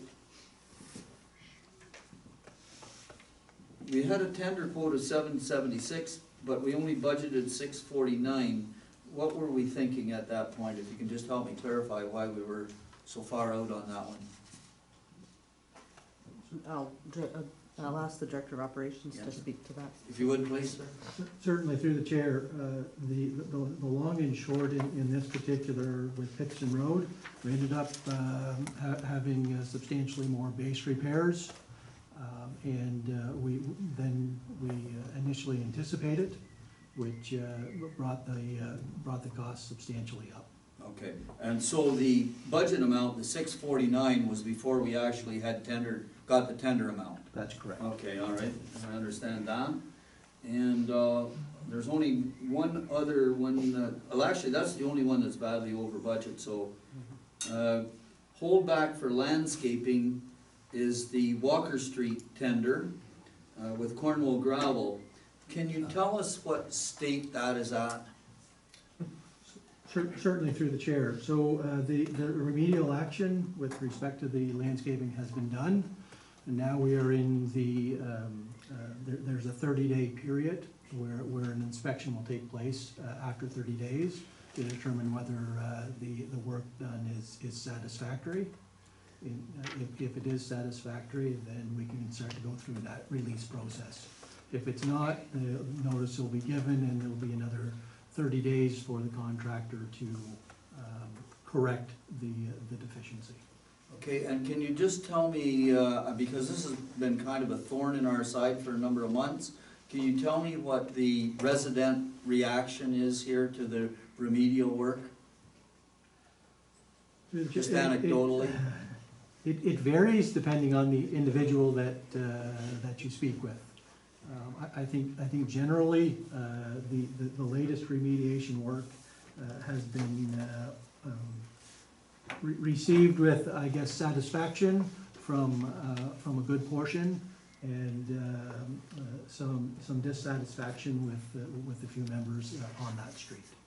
Okay, and I'm just going to turn the same question to Councillor Cameron. Have you had any further follow-up comments from residents? I've been following up almost every day, and I do see that the work for the most part was done. I have not, to answer your question, Mr. Mayor, had any conversation with anyone on Water Street. So you haven't been getting phone calls? No, which is a good thing. That's a good thing. All right, if there are no other questions with regard to item number 7B, the Treasury and Reserve Update Report, I'm moving to 7C. I have one, Mr. Yes. Mayor, I'm sorry. Yes, go ahead.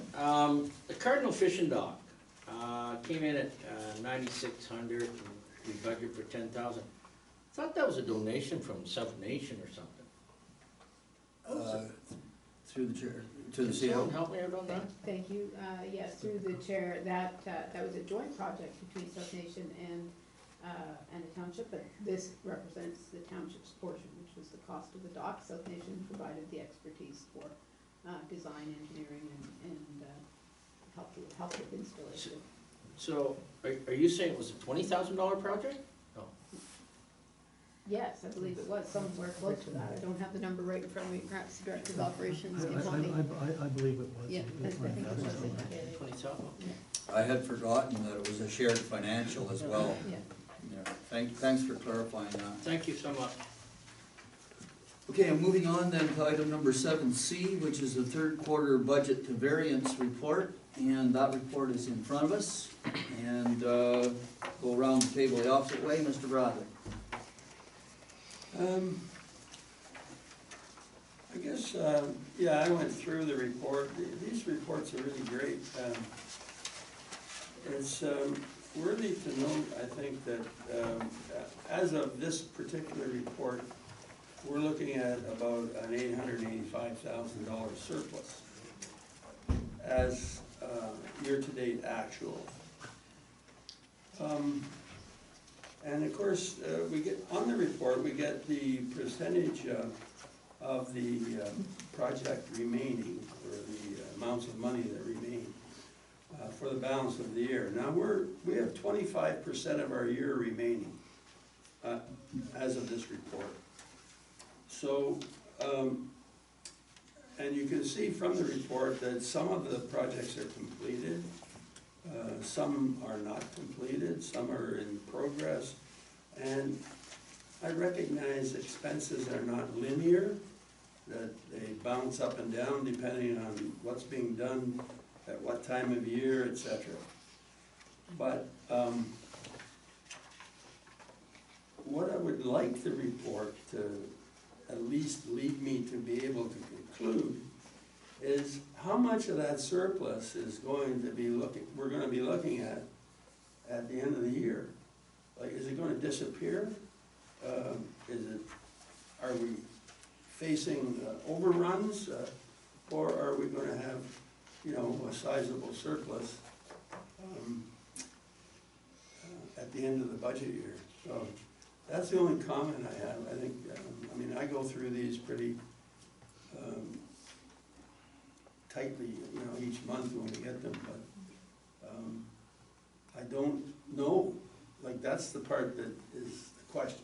I don't know, are we gonna overrun or not overrun? Okay, so I'm gonna take your comments as a question and direct them to the treasurer to just ask if, has there been any kind of an analysis done to see whether the 885, which is shown as surplus at this point of the year, with 25% of the year left to spend, to see us through, has there been any kind of an analysis done to determine whether or not we're going to be able to bring this budget in as a balanced budget? Through the chair, nothing specific, but if you look at last year at this time, we were at the 811. We did come up with a bit of a surplus at the end of 2018. I mean, certainly we do hope to have a little bit of surplus, and I think that'll be mainly due to some of the savings we've found in some of the capital projects, for sure. We do know that there's, you know, we have winter coming and we don't have a lot of sand and salt. We did a tender for sand and salt, but we've already expended all of our sand and salt funds for 2019. So that's going to take a hit on the, you know, depending on when the winter hits us, we're going to end up having to buy that sand and salt, and that's going to have to hit this budget. So depends on, I guess, the severity of our winter when we get it. Okay, so just picking up on that, if you'll just permit me to tag on to your question for a second. Just talking about the sand and salt tender, did we tender a quantity to see us through the end of December, or did we tender what we consider normal season, full season tender? I'll ask the Director of Operations to answer that. So through the chair, what a normal full season would be. Okay, so we'll have residual sand and salt as a sort of prepaid expense at the end of the year. We certainly hope so. Well, that's all. However, we can't predict what this early part of winter will do, but yes, we're hoping to have a. Well, we're not learning any lessons from Manitoba. We are not. It's not making us feel warm and fuzzy. Okay, so did you want to go further with your question? Well, it's just that, I think it's important for us to know or have a feeling that, you know, we're on track or we're close to being on track, or whatever, because we tax for that money. Yes. And, I don't know, I like to have the warm feeling.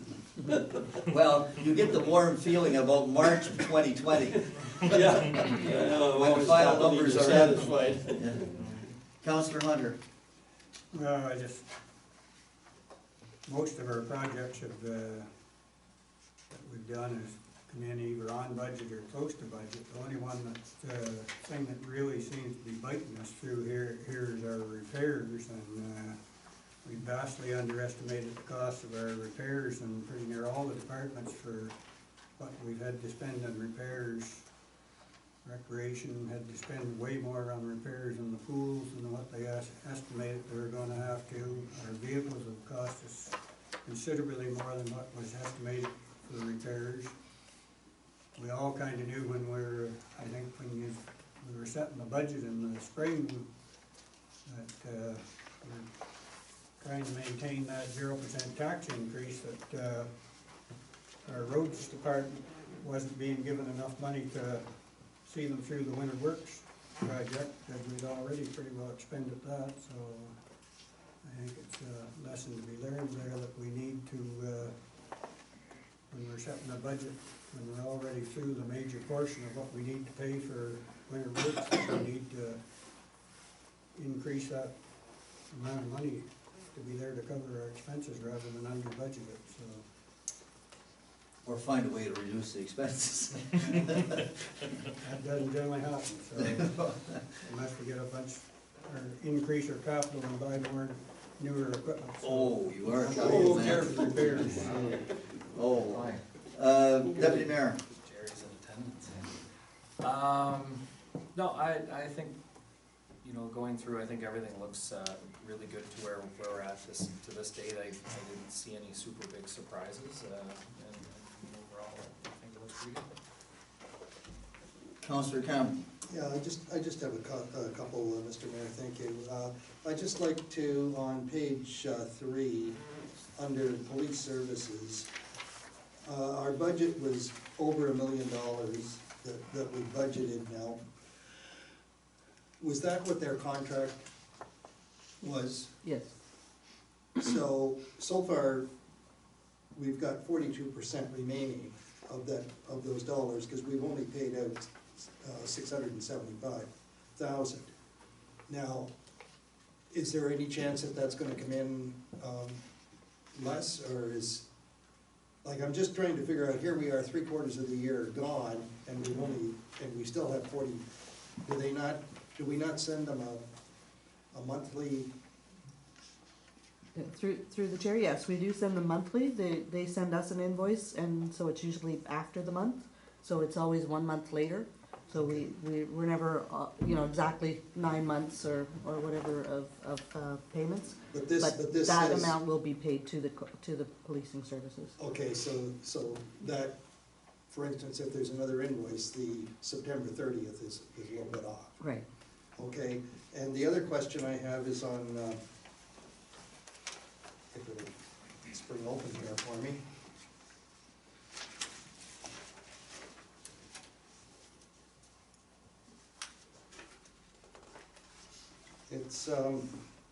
It's regarding the canteen. I'm sorry, I thought I had it marked, and I thought it was clear. It's actually on page 4. Page 24, fourth one down. Yes, sorry, I do have it marked, I was just looking in the wrong spot.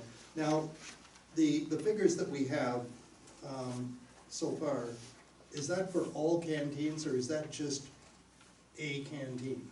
No, all the monies for all canteens flows through that particular line item. Okay. Okay, so far, okay, that's fine, thank you. That's all I need. Thank you, Mr. Mayor. Okay, and I know Councillor Dillabaugh wants in. Thank you to the chair. This one's for you, Dave.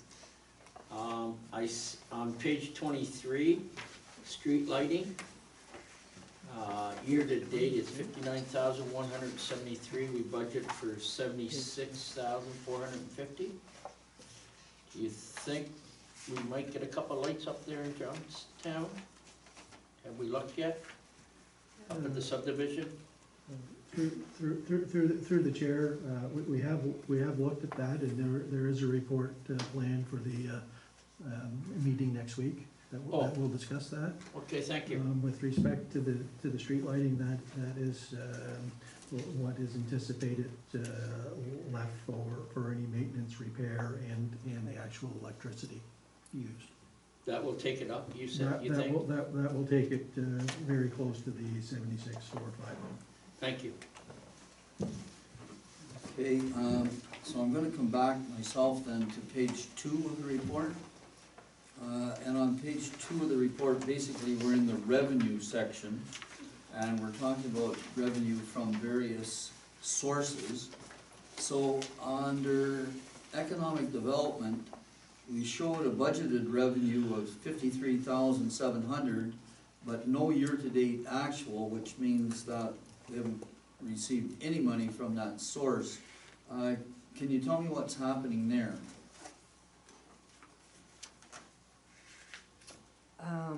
What I'm going to, just have to give me a moment to think about that, excuse, sorry. I'm just trying to figure out where those values are coming from, and I believe with ECDEV, we have CIP grant money, which we have some carry forward money there, which we haven't spent out that money, so that's the reason why there wouldn't be any money showing there, because we haven't used any of the carry forward CIP. But this is the revenue side. Yeah, so we still have a carry forward value that we would have brought forward from a prior year that we hadn't spent in CIP grants. So some of that 53.7 is with respect to that. And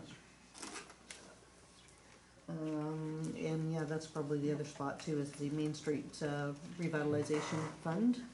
I wait until all of the monies for the Main Street signage project has come in, which we haven't seen the whole invoice, before I would move that money into a revenue line to offset. Oh, I see, okay. So it's the two, thank you, Mr. Grant. Okay, so then that money's sitting in a reserve? It's in two places, actually. It's actually in a carry forward and in a reserve, yes. Okay, and so that will be transferred into revenue? Once the on this project costs line. have been associated, yes. Okay, fair enough. And now the agricultural drainage line again shows a budget expecting to receive 5,000 and nothing coming in on that line as far as revenue is concerned. Yeah, and that's typical. With the drainage, we submit an application for a grant against the drainage superintendent fee. And so we usually do that at the end of the year, so you won't see that until after the year. Okay. So are there any other questions? Did that prompt any other questions? Hearing none. All right, we're going on then. And I'm at item 7D, which is a request for a private dock access Romaine. And there is a briefing note in front of us, 7D. Are Romaines here? Ah, okay. Good evening, folks. Good evening. You've seen the briefing note in front of us, and I'm assuming that you've seen the briefing note as well. Briefing note does come with a recommendation. The chair's looking for a discussion, or a mover and a seconder for the recommendation. I just need a question answered, Mr. Mayor. Go ahead. I guess I have to ask staff about this. By the briefing note and the drawings, is it definitely township land all the way from the top of the, we'll say the top of the hill, right to the waterfront? Yes, it is. OPG has no Not in play that on that? area. Okay, that's all, thank you, Mr. Mayor. Additional questions with regard to the briefing note? Chair is looking for a mover to move the recommendation. I throw Councilor, or Deputy Mayor Deschamps as the mover. Is there a seconder? Seconded by Councilor Cameron. I'm about to call the question on the recommendation. Those in favor of the recommendation? Motion is carried. You not voting tonight? You not? No, I approve it. I agree with it. Thank you. Motion is carried. Recommendation will go forward to council, so council will deal with that recommendation at the meeting at the end of the month. Committees just make recommendations to council. So now I'm at item 7E, the AMO report to the Attorney General on liability and insurance. And I believe this has to do with joint and several liability. And I think the purpose of this briefing note is to endorse the AMO presentation to the minister, that AMO made to the minister. The briefing note's in front of you in discussion with regard to the briefing note. Just a question, Mr. Mayor, to staff. Have we sent this to a lawyer for any questions or concerns on the legality part? Through the chair, no, sir, we haven't. My sense is that the Association of Municipalities of Ontario probably would have addressed any legalities in-house before they created the report. Thank you. Thank you, staff. That's fine.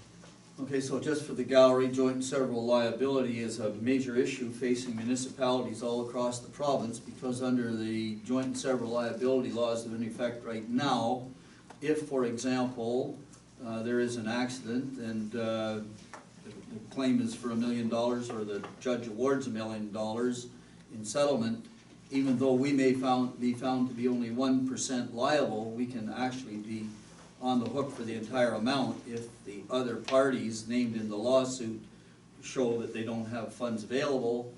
The whole thing falls back to the municipality, who never has a shortage of money because we have taxing power. And that's the rationale behind it. So for a number of years, we've been urging the government to get us out of this joint and several liability responsibility and find another way of recompensing those people who are rendered quadriplegic by means of an accident. So in any case, we have a recommendation here in front of us to support the Ontario Municipal Association's presentation to the minister. The chair is looking for a mover to move the recommendation. I have Councillor Hunter and seconded by Mr. Bradley. Is there any further discussion? Hearing none. Those in favor? Aye. Motion is carried, and I'm assuming that staff will circulate that to AMO and the minister. And so now, where am I here? I lost my agenda again. How'd that happen? I'm at 7F, which is shared services, Edwardsburg, Cardinal, Augusta, and Prescott. And this particular issue deals with the question of building officials. And again, there's a briefing note in front of us, and I'm going to, because this is kind of a timely issue, I'm going to let the CAO explain and talk to the purpose of this recommendation. And we'll get some sort of an idea of where the concept lies, if you would, please. Yes, certainly. Thank you, Mr. Mayor. As outlined in the briefing note, we did meet in September. And as mentioned earlier, the CAOs have been meeting regularly, particularly since the tri-municipal meeting in July, to discuss how we might work together on various issues. So, as you know, we are currently without a chief building official. And I need to take some steps to correct that. This seemed like an opportune time to enter into discussions about a shared building bylaw program between the three municipalities.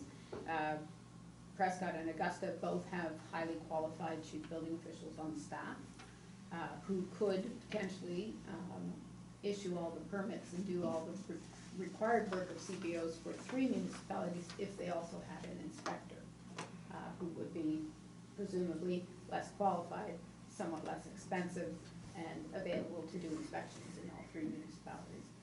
Currently, we would have 3 full-time people. That number wouldn't change between the 3 municipalities. Additionally, all 3 municipalities have a model where their bylaw enforcement is managed by the building official. And all 3 municipalities have a part-time individual. Ours, as you know, 10 hours a week is his maximum. In Prescott, it's more, it's 24 hours a week, and in Augusta, it varies, but it's typically not more than 5 or 6 hours a week, so the equivalent of 1 full-time person. The thought being that while no one wants to make a move to eliminate anyone from their position, that through a period of time with some attrition, we would end up with 4 full-time employees, 2 inspector/enforcement officers, and 2 CBOs. And then again, as time goes on through attrition, we could potentially get down to 1 CBO, 3 inspectors, and 3 enforcement officers. Couple of advantages to that. I don't see that this is gonna save a lot of dollars. I'm gonna put that right on the table. To me, it's not about saving dollars, at this point at least. But we would have then some opportunity for succession planning, which we don't have. So as we are right now, if the chief building official in the township part ways, there's no one to backfill that position or to fill in. There would be an opportunity to bring some folks in as inspectors, potentially less qualified people, who could then be trained and become chief building officials so that they're prepared to move into that position. This is an opportune time to at least have that discussion. It's going to take some work to make sure that we have a good solid agreement in place, but those agreements are pretty common throughout Ontario. We've found 3 examples of agreements between municipalities for this kind of shared service that are very simple. They're not difficult agreements. They're simple 2 or 3 page bylaws, and we don't anticipate that would be a difficult thing to do. But I guess at this point, what I'd like to know is if our council is interested in pursuing that, because it has to happen fairly quickly, because we're in a bit of a mess, quite frankly, without a building official. So at this point, I'm kind of at a point where it's like, okay, do you want shared services, or do you want me to just go recruit a new CBO? Okay, and I think that all the members of council understand the position that we're in. We have had in the past the reputation for being able to turn around application for building permits very quickly. And we've certainly lost a lot of our momentum this year. So my question to you is, if the council or the committee here this evening endorses this concept,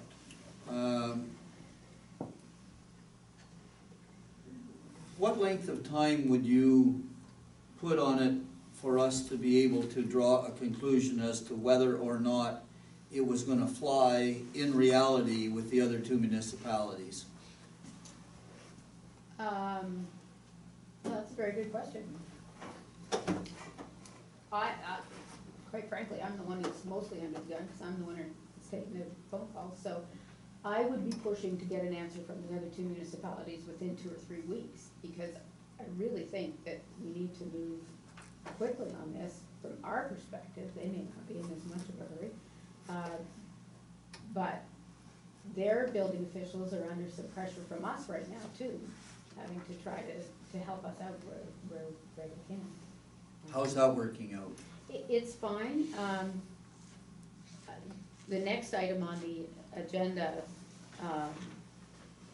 the next 2 items on the agenda deal with the same subject. We don't currently have Prescott CBO appointed by bylaw. I would like to do that.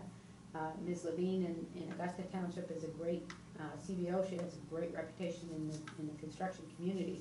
She's not qualified to do what they call Part 3 buildings. And we do a lot of Part 3 buildings because we have more industrial and commercial development. Mr. Merriman, who is the CBO in Prescott, has all qualifications to do all of that. So it's to our advantage to get him appointed. We used to use Mr. Connolly for that type of thing, but Mr. Connolly has retired and requested that we not call him anymore. So That's another good reason to move forward on it. Anyway, so, you know, from my perspective, if we can get approval in principle for this model at this table, I'll be pushing the other two CAOs hard to get the same approval in principle from their.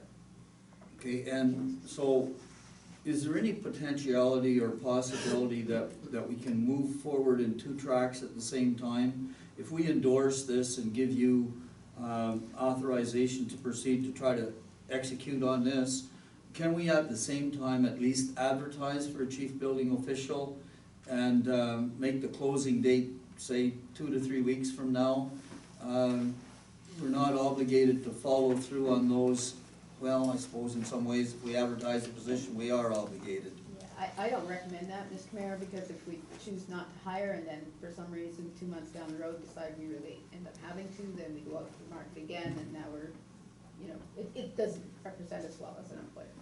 Okay, so you see the position that the CAO is in. Everybody understands the issue. Let's have some discussion. And where am I going to start? I'm looking at Mr. Bradley. Yeah, I like the idea of sharing the services. And if we have to move quickly, I would leave it up to our CAO to put enough pressure on the other two groups to come to a conclusion and make a decision. And if she can get an answer, affirmative answer, fine. If they reject the idea, then I think we would use your opportunity to advertise for the position. Yeah, but there's a third possibility that the CAO is going to face, and the third possibility is not a firm yes and not a firm no, but further discussions, and further discussion. I think we have to find a way to pull the plug one way or the other, like. What is your tolerance level? November 4th, Now, why do you say that, Council? because it gives us 3 weeks from today, I think, if we wanna move hard on it. Well, our CAO has mentioned that she would like to do something within 2-3 weeks, so. Well, that's what it I think is. that's where we are, right? So if you can kind of get a feel, even if you can't get an answer by the 4th of November, I think we're on course. But if you're kind of getting a really strong opposition, I think we gotta go the other way. Thank you, Mr. Bradley, for your comments. Councillor Hunter. Well, I think we definitely gotta get our services aligned here. As we spoke about rinks, kids crossing boundaries, our construction workers do the same. They're building in all three townships, and they're dealing with different personnel in all 3 townships, different bylaws and stuff they're dealing. This is I think it's a good proposal, but it's gonna be a long-term solution in the end here, because we gotta bring all our bylaws and stuff under the same heading here too. But I think this is the way to go. I think we only need one chief building official for the 3 townships, and eventually have 3 enforcement inspectors along the way. I would give more than November 4th. I'd give her a couple of months before we actually advertise for a position. If we can't come to agreement within 2 months, then we advertise for a chief building official and go with it. Or else, if committee's more in line, we advertise for just an inspector and see if we can run with an inspector with them helping us out with CBO, and maybe by the time he gets qualified for a CBO, that the others have agreed maybe that it'd be better to join together. But I think it's a good proposal. I think we should try to go with that. We get chief and inspector enforcement officers, then instead of just having a part-time bylaw enforcement one that's going around, but we're hearing a lot of different stories about how that's working. So this way we have a full-time personnel that's on the road and out there with the authority to enforce all the time. So you have a slightly longer timeline to get it into I place? would give her a couple of months to try to, I don't think, just with our timetables, you know, our timetable's the way it's gotta go through committees and the councils and stuff. We can't bend them over a barrel lever and make them have a special meeting or something to try to get something through, so. Yeah. Deputy Mayor Deschamps. I concur with almost everything John said. The combined CAO discussions that you referred to earlier in the meeting when we were talking about arena discussions, did they was CBO discussed or bylaw inspection, I guess, it'd probably be the better one. Was that the discussion that you've had amongst all CAOs? Actually, yeah, the discussions focused on the CBO. Arenas were kind of a side note. Side note. Yeah. So in those if I may, in those discussions, did you get the general sense that there's a bit of a framework there forward? From a staff perspective, 100%. 2 CBOs and the 3 CAOs actually met as well as Mr. Grant. They're interested. And everybody's on board with this proposal. I wrote the first report, sent it to the other 2 CAOs and said, here's what I'm gonna say. So they're 100% aware of what the discussion is. We're just waiting for council to decide one way or the other. So not to put words in your mouth, but Continue, sure. I just want to confirm. At this point, it's strictly a political decision. Oh, yes, absolutely. Yeah. Okay. Yeah. At all 3 council tables. At all 3 councils. Well, we'll make one. Yeah. Well, during our public meeting that we had earlier on arena discussions, it certainly seemed that our both mayors that were here speaking and the user groups are certainly interested in seeing a greater collaborative effort, and this, to me, almost should have been discussed beforehand, and maybe it would have been our tool of leverage. I believe in greater collaboration. Obviously, I've said it several times, and I see this as a wonderful pathway into forming common bylaws, everybody getting on the same page and creating that framework where we can work together further on shared service agreements. And it looks like that during your planning for the possibility of this being longer, in the next couple of items, that we sort of have ourselves covered with the possibility of a retired CDO coming back on for it. So it looks like you've done great work when it comes to this, and I hope that it comes together. So what's your tolerance timeline? Whatever it takes. Beg your pardon? It seems like we have a CBO that's willing to do the work on a interim basis further on in the discussion. As long as he's willing to continue doing the short-term work, I'm willing to let the CAOs behind closed doors hammer out whatever agreement they need to hammer out. But we've heard that it's a political decision. The final agreement will have to be approved at council, for sure, all 3 councils. And I have no idea whether the other 2 CAOs have presented this kind of thing to their councils yet or not. But certainly if I can get some support for it, and I'll be honest with you, I mean, our discussion with the CAOs was that if I can't get support from my council, this idea is dead in the water. So. Okay, Councillor Cameron. Yes, thank you, Mr. Mayor. I would support the recommendation. Tolerance-wise, I'd like to see how it plays out before we push the panic button. If something drastic happens, then I think we have to move forward with looking for our own CBO. But let's see how it plays out.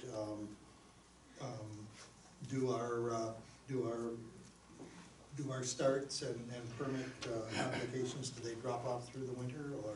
A little bit, yeah, Yeah, you should so- see it.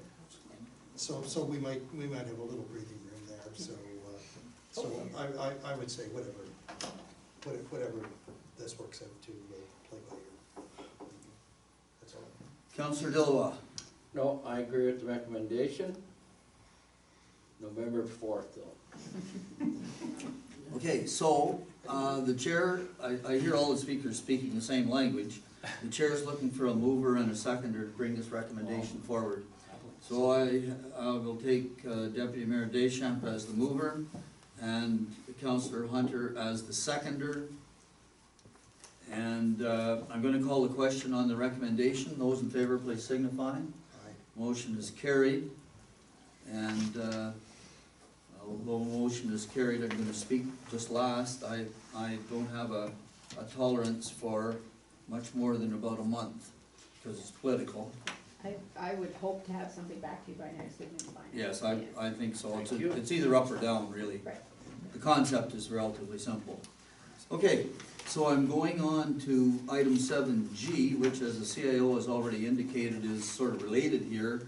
We're a recommendation to appoint a temporary interim building inspector.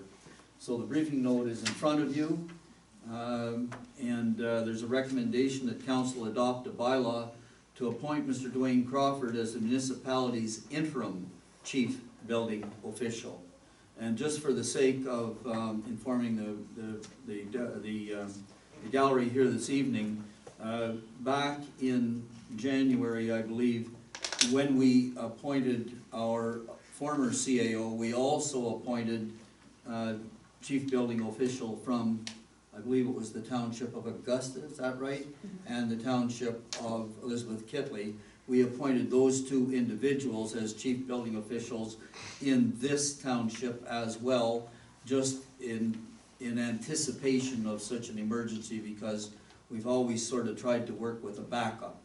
So, you have a recommendation in front of you, discussion if any? I'll move the recommendation. You'll move as it, is. moved by Councillor, or Deputy Mayor Deschamps, seconded by?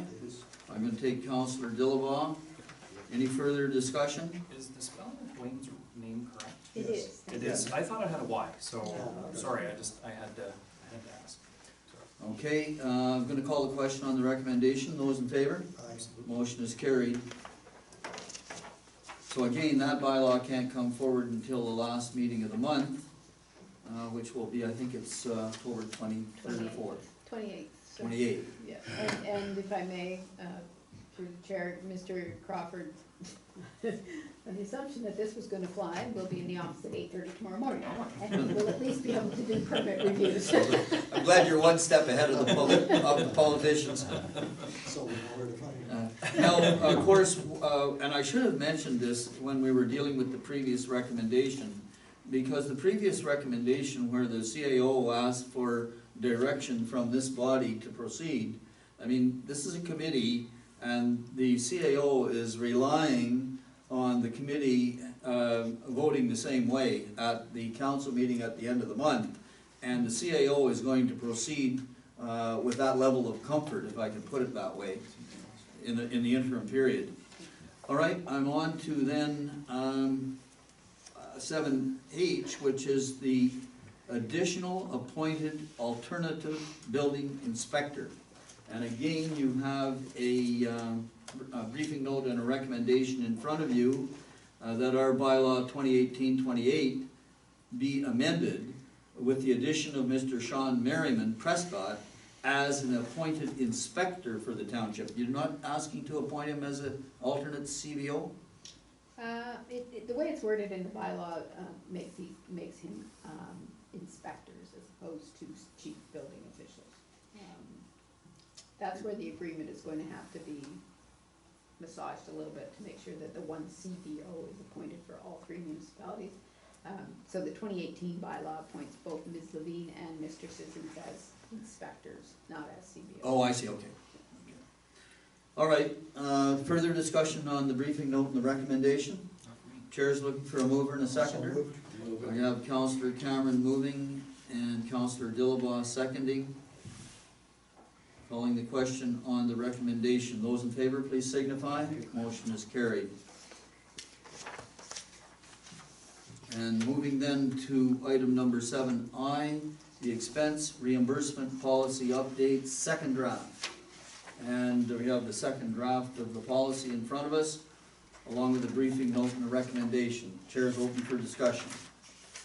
Anyone jumping in, or let's go around the table here? Councillor Cameron. Yes, I'm assuming that the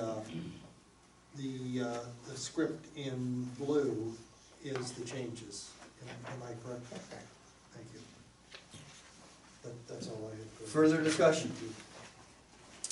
Hearing none. Councillor Hunter? We discussed when we were discussing this, about the council remunerations here, and I mentioned in there too that most councils deal with this rather than every 10 years bringing a big change to the remuneration of the council, that we adopt a policy where the remuneration goes up according to the cost of living allowance, similar to the way our gas rates and other rates go up along the way. Seems fair to most of the ratepayers and the council that it climbs a little bit at a time rather than every so often taking a huge jump to try to catch up with loss, especially after the 1/3 tax exemption was lost. Actually, every councillor in Ontario now is making a lot less than they made as of December the 31st, so I don't see any inclusion in here or anything about cost of living allowance. If I may, sorry, that's one area that was changed but did not appear in blue. Under section 5, the per annum that we're currently working with from 2010 is listed. And then the following section talks about effective January 1st, 2020 and annually thereafter, a cost of living increase shall be applied. So we did include that. I missed that, I was looking at the blue. Sorry, I don't know why that happened. Oh, probably because Rebecca and I were both working on it at the same time. Okay, so does that answer your question, Counselor? Okay, now that's a cost of living increase shall be applied. It doesn't say what it's going to be based on. Actually, it does. It's based on the OMERS and pension annual inflation increase, same as the staff. The OMERS annual? Yeah. Okay, sorry. Okay. OMERS annual increase. All right, further discussion, if any? Yes, Go ahead. On I, regarding the mobile devices, tablets, if these were supplied, would they be classified, would they fall under the taxable benefit umbrella? If, I would defer to the treasurer on that, but I don't believe so. Once, they don't really belong to you as a person, they're not given to you as a gift.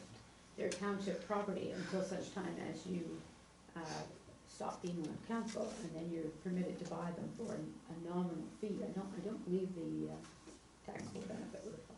Well, a company car does not belong to the individual that's using it either, but it becomes a taxable benefit. If you use it for personal use, Yes. yes. And what is to, I mean. They don't have odometers on them, so it's sort of hard to judge. That is correct.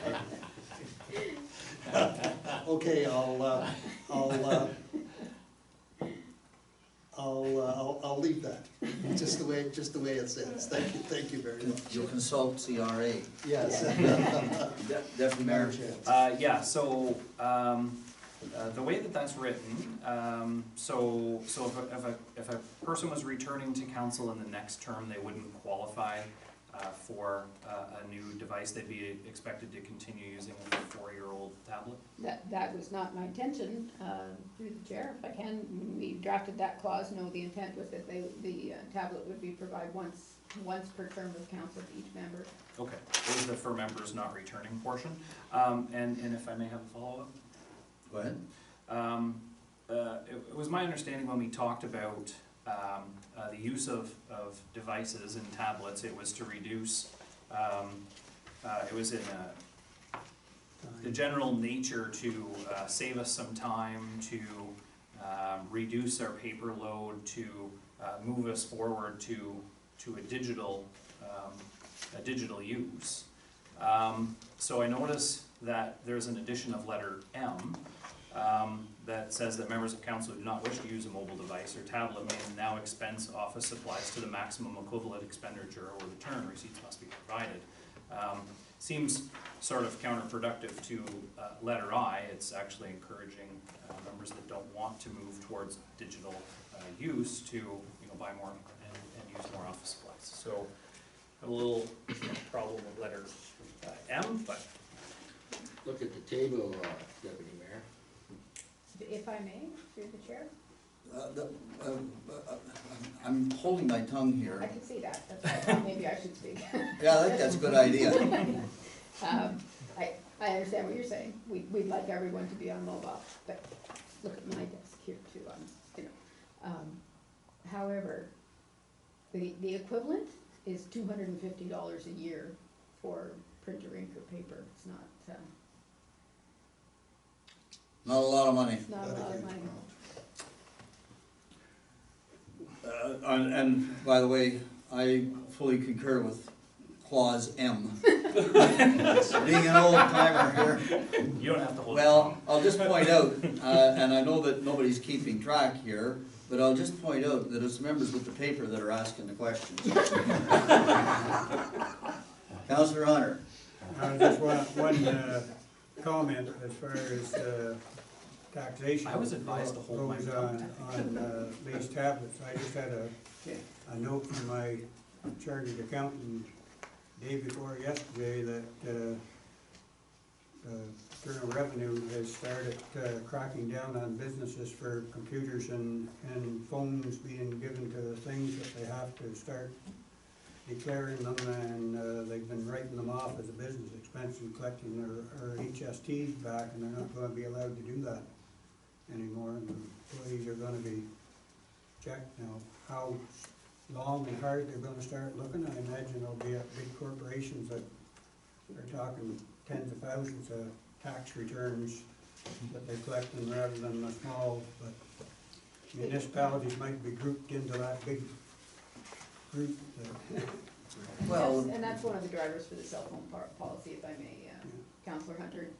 We know that CRA is looking at cell phones, so our cell phone policy is going to say that municipal employees who provided the cell phone have a $5 taxable benefit per pay added, or whatever amount we end up on, with the guidance of the treasurer, but yes, it's possible.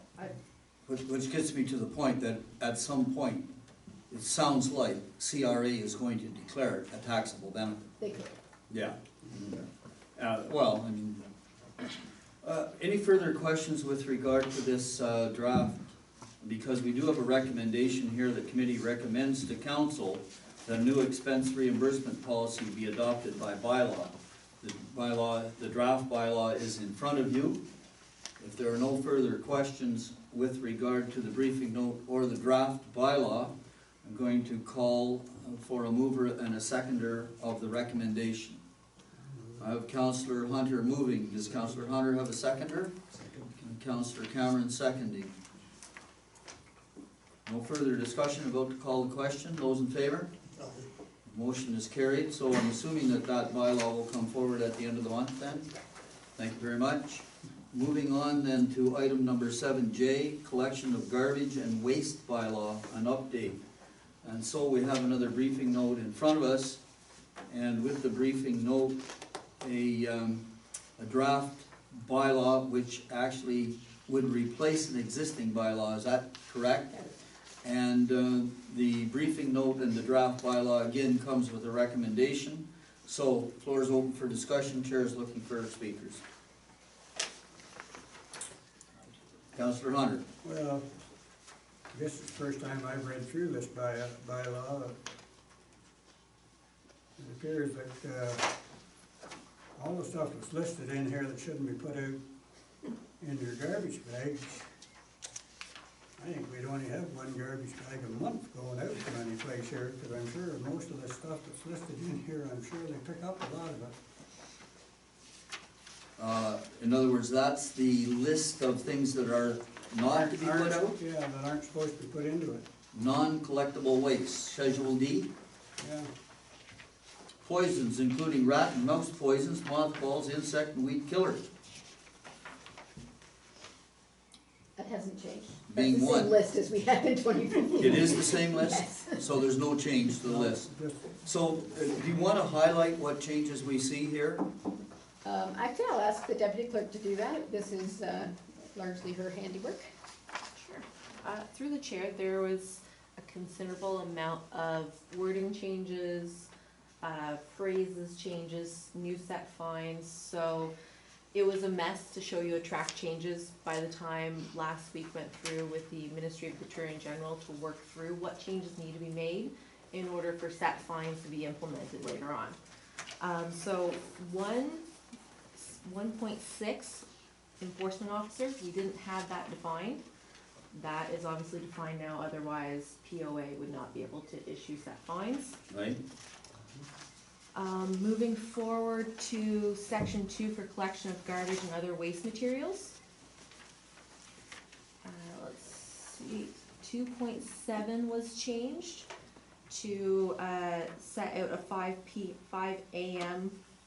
deadline for, that was basically to address whenever wildlife was becoming an issue in the recent months for attracting certain animals in certain villages. So we added that in there and revised 2.8 just to make it enforceable for set fines, as well as section 2.9 is now enforceable for set fines. 2.11, again, just a slight wording change to make it enforceable in order for us to do set fines.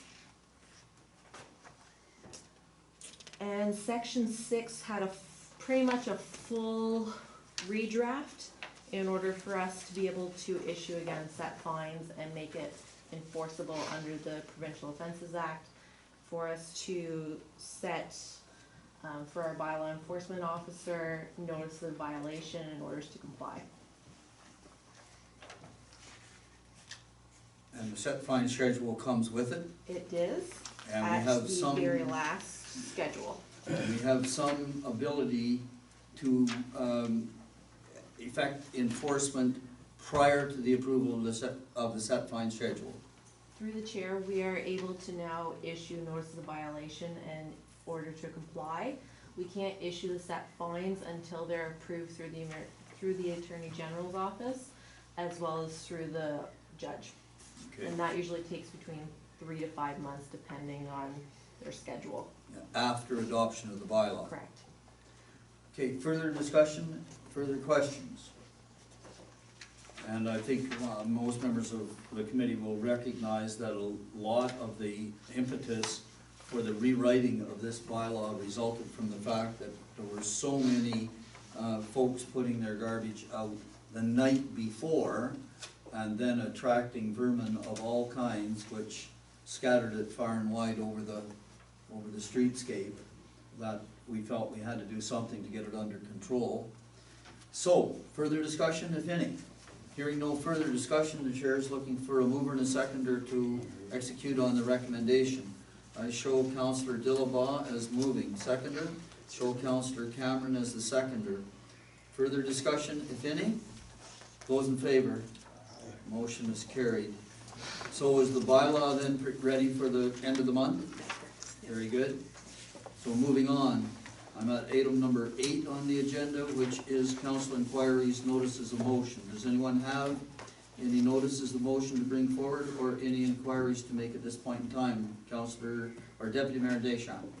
Just one in reference to our empty desk. Do we? Scheduling conflict for tonight, sorry. Oh, okay. And my apologies, I should have expressed Mr. Robertson's regrets. Okay, that's it. Failure on my part. Mr. Mayor? Councillor Dillabaugh. I was wondering if, I had 4 people approach me for the Osprey Hawk's nest down at the Cardinal Legion. I wonder if we can get the Rideau St. Lawrence boom truck in there. It's the last hydro pole west. They did a nest and they brought some plastic, and I guess one of the babies got caught up on the plastic this year and almost perished. So I'm wondering if we could get the boom truck up there to clean it out. It's a hydro pole, we can't do it, so. If, through the chair, if Councillor Dillabaugh will leave that with staff, we'll attend to it. I'm not entirely sure we have jurisdiction to do that, but we'll find out. Okay, I just like, if we can, I've been 4 people's. Do you have a poll reference? Yeah, last pole, Last poll on Legion Way. Legion Way, last. But we did have two chicks that hatched, lived, and flew off. Oh, that's and, great. One got caught up in it, that's all I'm saying. Well, okay. And it's full of plastic, I was down, it is full of plastic. She must have drowned, I know. It is. Okay. So if we could do that, I appreciate it, thank you so much. He would know. Say again? I said, it's too bad Mr. Robertson isn't here, he would have the answer. Yes, he would. Oh, good. Deputy Mayor Deschamps wanted in. Yeah, just one question, and this is my sheer ignorance, is that, do we have a speed study for Highway 2? I believe we've discussed it once before, but for Highway 2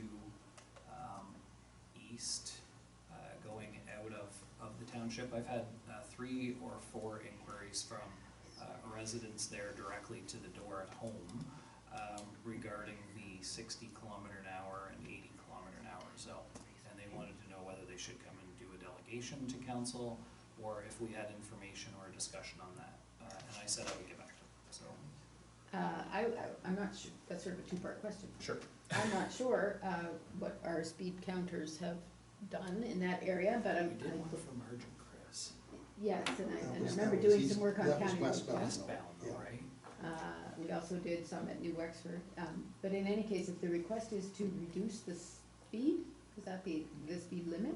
Yes, if they, or if, yeah, I guess in essence, yes, if it could be moved to the end of the township, I think is further down. Okay, of course, that's a county Issue, right? decision, but they would certainly, I'm sure, be interested to hear this council's opinion on that. But I'll leave it with the Director of Operations to determine whether or not we have good data there, and if we don't, we'll get some. Thank you. Okay, so if you don't mind, to the Director of Operations, did we do an eastbound study? Through the chair, I believe so. I'm not sure if it was done this year or if it was a previous year. And I do believe that we have had the OPP with their spy radar on a couple occasions as well. I'll just have to look back through my files to. Okay, can we leave it with you, because in my mind it's quite clear that we did do an eastbound study. I believe we did both east and westbound. I just can't recall the timing. So we'll wait, get a report back from you. Thank you. Councillor Hunter wanted in, and then Mr. Brandon. Just an inquiry, you brought good information back one of our last meetings about the counties had finally given us approval to put up no parking in front of our, on 21 going west out of Spencerville here. I wondered if we're gonna, if we needed to pass a bylaw and put them up, or if we can just give directions to go ahead and get the signs up. Okay, so I presented, I think, a copy of that county council resolution to the staff. Clearly, as I read the resolution, the ball is clearly in our court to erect those signs if, as, and when we feel necessary to do so. So I think the ball's in our court now. Now, the question is the ball in the court of the staff, or is it in the court of the political people? And that's where we come down to how many cars are parking on the north side in contravention of the desired wishes of county council. And we know, just for point of information, we know that the auction house is advertising on their website for their customers to please not park on the north side. And we also know that during the course of each auction, there is at least one, if not more, announcements asking people to remove their cars from the north side of the road. And in spite of both of those factors, there are still, from my understanding, cars being parked on the north side of the road during auction day. So, my question, and I don't want to leave it to staff because I don't think it's a staff issue, I think it's a political issue. At what point do the elected members want to direct staff to put up those no parking signs and enforce them? So, chair's open for discussion, but I'm taking your comment as a notice of motion, not to be discussed here tonight, but to be added to a further agenda, if I could, please. treating it as a notice of motion. I'm making constant inquiries when we're putting the signs up. Are you really? Yeah. Okay, all right. So not to debate this issue, it's a notice of motion, right? Yeah, I just want, Mr. Mayor, if you don't mind, he's also expanded his parking lot too, so he's done everything in his power. Yeah, he did everything he can do. So, Not his fault. Just Okay. people and it's a listen. business. Okay, so not to get into the meat of the matter, we'll get into the meat of the matter when it comes back on the agenda. Are there any other inquiries or notices of motion? Mr. Bradley? Mr. Mayor, I don't know if this is the appropriate time to do this in the agenda, but with the haste that was part of the presentation from Prescott Council, I wonder if we should spend a couple of minutes and decide how we're gonna proceed, down on this basis. Like, are we gonna have another meeting, a special meeting? We'll do some homework and then come back and discuss. How would you like to move forward on this? So I'm glad you raised that, because when I was winding up and thanking the delegation, I neglected to mention to both Mayor Todd and Mayor Malanka that our council now is faced with two proposals, and we have not discussed and weighed the two proposals. And so you're bringing up very timely issues, was one of the things I was gonna mention first in my report. How does council wanna go about dealing with the fact that we have two proposals in front of us? They are slightly different in some terms, but we have some decisions to make here. And personally, I'm not overly influenced by the timeline because, and I'll say this, I mean, today is October the 15th. This issue has been out in the public since at least January, February, March. More than a year. More than a year. So I'll just go around the table, and I'd like to hear from each member of council as to how and when you would like to have a discussion of the two proposals that we have. Our proposal versus the one we heard this evening. I'd like each member to state their preference as to time, date, and when. So I'm gonna start. Who wants to start? Anybody want to start? Hearing nobody, I'm gonna go around the table. I'll start. Okay? Yeah, I think that, like, I agree that, it's been in public sphere for a long time, but the chances for success, and I mean, I'm only guessing at this, but I'm guessing the chances for success for the grant will be diminished if there's not a joint effort on the part of three townships. So I think that puts us into a bit of a time squeeze to some extent. I agree we don't have to try and meet that, but I think in fairness to the proponent that we should at least show part of our hand by that time. Time and date. The 12th of November. Like, they need to have, I guess they could, simply make a statement in their submission on the night before they submit it that we're in, type of thing. We don't have to have the agreement, I don't think. But when should we have our discussion? I think as soon as possible. And I'd like to look at the numbers, because I'm not totally convinced of the numbers. There are numbers. In here? No, I'm talking their numbers. Oh, okay, yeah, well. Their operating costs. Well, you see, the thing is, they have estimated operating costs. We have actual operating costs for our arenas. Yes. So I'd like to be able to bounce those numbers around. Secondly, their proposal had and it wasn't cast in concrete, I realize that, but their proposal had a sharing on the basis of population. We don't collect taxes on the basis of population. We collect taxes on the basis of property. So if we're going to ask all the shareholders, all the taxpayers to contribute, we have to look at what is the impact on the basis of a per property and how, we're gonna divvy it up. Maybe it's equal per property, or, I don't know how we do it, but I think we have to look at that concept or that aspect. And if I can just jump in there, I said that there were 3 points of departure. Actually, there were 5, because the other point of departure between our proposal and theirs was that our proposal was on the basis of 3 municipalities, a third, a third, a third. They changed and came back with the proposal that it would be based on population. It may very well be based on assessment, Yeah. which would also be a reasonable way to assess.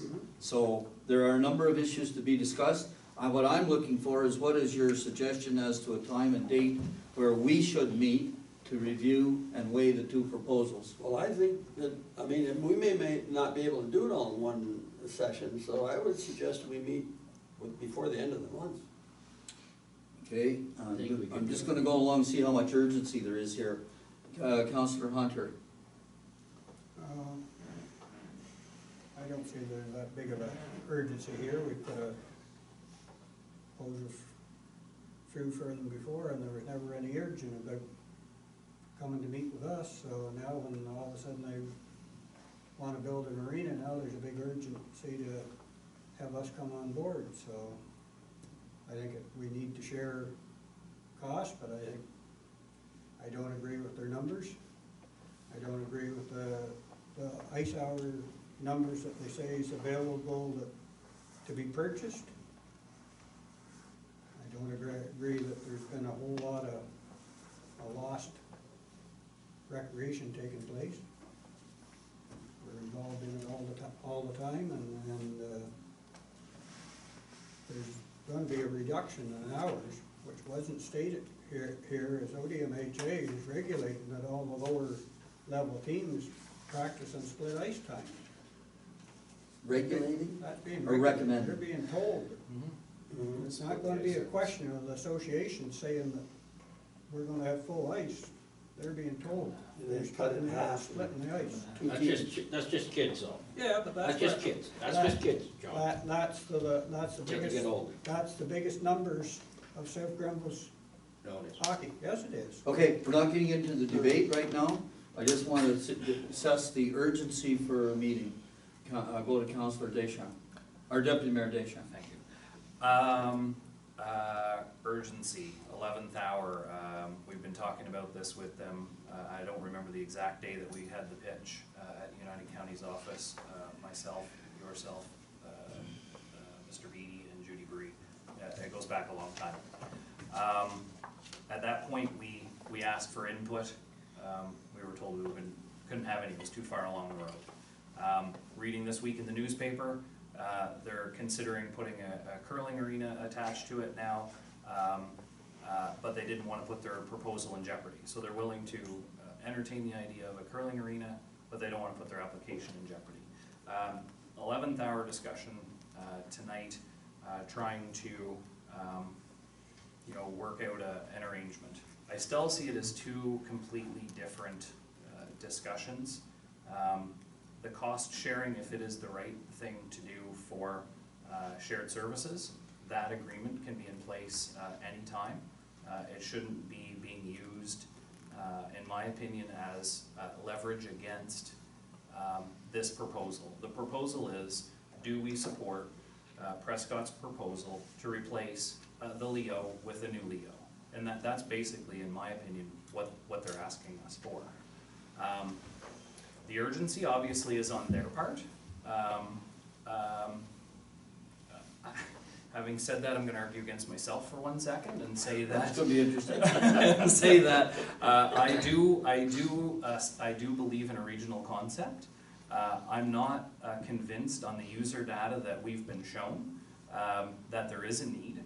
We currently do have some primetime availabilities that South Grenville chose not to have and actually gave back in our ice time schedule, Saturday morning and possibly maybe even a Sunday morning. So there are some openings. The only other thing that I might add is we did have a recreation roundtable in which it is my belief that Vicky, Dennis and Sandy were all sent invitations to where they could bring their user comments to how we're delivering recreational services to them, and they didn't come to that meeting to represent their organizations or have any input to how we're serving them with our two arenas. That bothers me, that they're here tonight to argue behind why we need to locate an arena in Prescott, but they wouldn't show up to talk about how well we're delivering services and how well or not well we're accommodating them presently.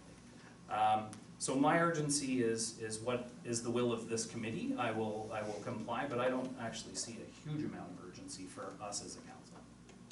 I think you've hit quite a number of points there, and these are the points that have been around this table several different. I am prepared.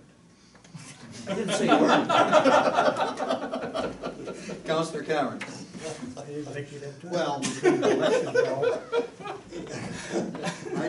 I don't agree with any of the, well, I don't agree with a lot of these numbers that are in here. However, if there's going to be a savings for our township, I'd like to hear about it, and I'd like to see where they're going to come from. So I'd kind of like to see that fairly quickly. I think we should probably have some kind of a meeting before the end of the month. And if we have to have more than one, we'll have to have more than one, but before the end of the month perhaps. Okay, so I'm gonna go to Councillor Dillabaugh, and then I know Deputy Mayor Deschamps wants back in. Okay, Councillor Dillabaugh, and there's no end to, I mean, this can go on for a while. I think this is a very weighty issue, and if we're gonna spend a little bit of time on it, I have no problem with that. Councillor Dillabaugh. I guess maybe I'll get everything thrown at me. I'd like to have a meeting November 17th. And the second one, November 24th, if we need it. I would like to go right now and cut right to the chase and not go on this 22, 38, 39%, just go back to Mayor Todd and say it's a third on operating expenses, starting in 2020. Did you mean October or November? November, this Thursday. This Thursday? This is October. Oh, I'm in the wrong, sorry. I thought you got on board here. You had me. You're at next month's meeting. I was like, wow. Oh, yeah, sorry, October, I get that wrong date. October 17th. No rush at all. October 17th, October 24th, sorry. Thank you. Okay, so October 17th is out, just from my point of view, it won't be here. So now I'm going back to, but I sense from your answer that you see or feel a sense of urgency here. Yeah, and yeah, I think it's time that we get off our high horse and either yay or nay for these people. I don't care about how much ice or time there is for this and that. Let's just, I want to go back and go a third, and I think we could get a deal. Okay, okay, so anyway, I don't want to get into the nuts and bolts of the issue and the departures from the comparison of the two proposals at this point. So I'm avoiding that discussion. I'm trying to focus on a time for a meeting. So you're gonna speak to a time for a meeting, and then I'll recognize Mayor Brad, or Cheapers. Oh, man. You got rid of that. Everybody's mayor today. I must write the check. Spend too much time at county council where everybody's a mayor. Okay, so just for clarification, when you asked Brett and you showed him your proposal and asked if all of Prescott Council received and had a fulsome discussion on that, I never really got a clear answer, yes or no, on that. So when we're having a meeting to go further, are we still going to be talking about a capital and a service discussion? Or are we still going to be talking about signing our name on a grant application? Are we going to be talking about signing our name and making a service agreement, or a capital and a service agreement? To me, there's almost like there's three discussions, and before we have a meeting, maybe we should know what exactly we're going to throw around at that meeting, and if Prescott or Augusta ever actually responded to the proposal you sent them. Okay, so let's go back a step. I've never had any response. That's the first thing. Second thing, I think you worked very hard and very politely and very diligently to try to get a straight answer as to what it is we were working towards. Were we working towards support of their proposal, or were we working towards a sharing of expenses on an ongoing basis? And I don't want to put my characterization of what I heard, but what is your characterization of what you heard? Well, I actually wrote down that because Brett spoke for Augusta but didn't want to speak for Augusta, that they really didn't want to get into any capital. But I distinctly heard him say that that wasn't off the table for Prescott. So, and I wrote it down when he said it. So, because it kind of shocked me that he actually left that door open. But I was surprised that they're making an offer that's, you know, quite a bit asking for our signature, and here's the service agreement we're willing to sign. But when you pushed him a little bit on it, he said that Augusta wasn't fair to put more capital on because they were assuming so much cost, but he didn't want to speak for Doug. And then said, but that wasn't off the table for further discussions with them. So I thought that really left the door open for your proposal. And while I didn't support that proposal, it seems, you know, like it's a good opportunity for us to continue that discussion with that proposal that you put forward before. Okay, so I'm just gonna correct one comment there, because it's not my proposal, it's our proposal. Sorry, yes, Okay? fair enough. Fair, so now I want to go back a step two, because in the matter of urgency, Mayor Malenka, as you know, has not had a fulsome discussion with his council. All he has received from his council is authorization to proceed to discussions. And Mayor Malenka leaves tomorrow morning for Germany, 2 weeks gone. So that says something to me about urgency. And but it really is important that we have our discussion and get our priorities straight on those 5 points. So I'm going to ask the CAO and the deputy clerk. Can you tell me what the draft or upcoming public works agenda looks like? And would there be a potentiality to have an hour and a half of discussion on this particular issue, either an hour and a half prior to the public works meeting or at the end of the public works meeting? Can you give me a kind of a rough idea of how our agendas, forward-looking agendas look? You won't be here? I won't be here next week. That's next Monday. Next Monday. Okay, so that's out for you. This is one of those discussions where I think everybody should be involved.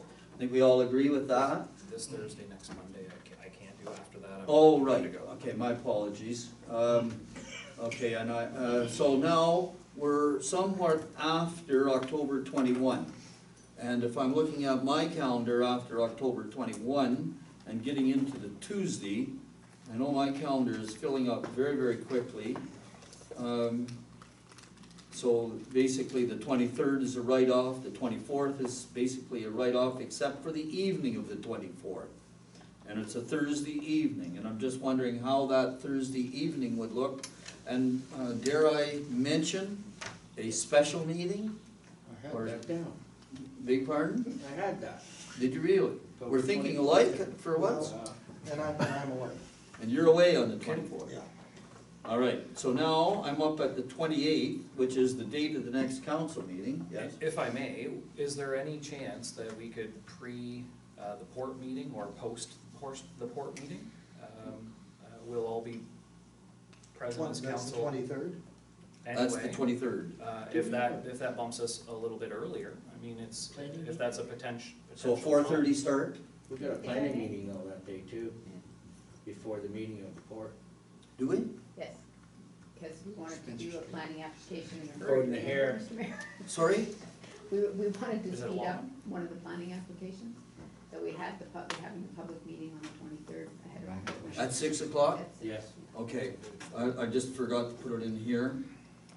So there's a public meeting at 6. That's right. So that would mean that if we were going to meet, that would have to be like a 4 o'clock meeting, maximum of an hour and a half, 5:30, I can't. eh? No? That's out for you? Thursday's out. Thursday's out. I'm now at the 28th, which is the day of the council meetings. Fine by me, It's fine by me and early. anytime. 4 o'clock on the 28th, Not me. not you. Where can you go? I can go after. Oh, after, but my gosh, it's a It's pretty council. weighty topic to discuss at the end of a busy evening. I can go the 29th in the evening. 29th in the evening at 6:30? Sure. I'm open to. I'll make myself available for this one. On the I wanna 29th? be here. Yeah, 29th? sure. Can I mark the 29th at 6:30 in the evening? Single topic on the agenda. If I may, I'm sorry, I hate to say this, but the South Granville Chamber of Commerce banquet and awards night is the 29th. Oh. Is it the same evening? The Okay, 29th. I'm glad you pointed that out because That I was the did commit to 22nd. them. No, it's the 29th. What about- And I had also committed to it, that's why I'm. Yeah, it's at Cardinal, right? Yep, And what time is it, if you don't mind me asking? 6 p.m. 6 p.m. What about the 30th? Wow, I thought that was, I got it marked the 22nd. The Legion Grenville, eh? No, the South Granville Chamber of Commerce, their annual banquet and awards dinner, In Cardinal, right? at the Legion. The 22nd is November. Okay.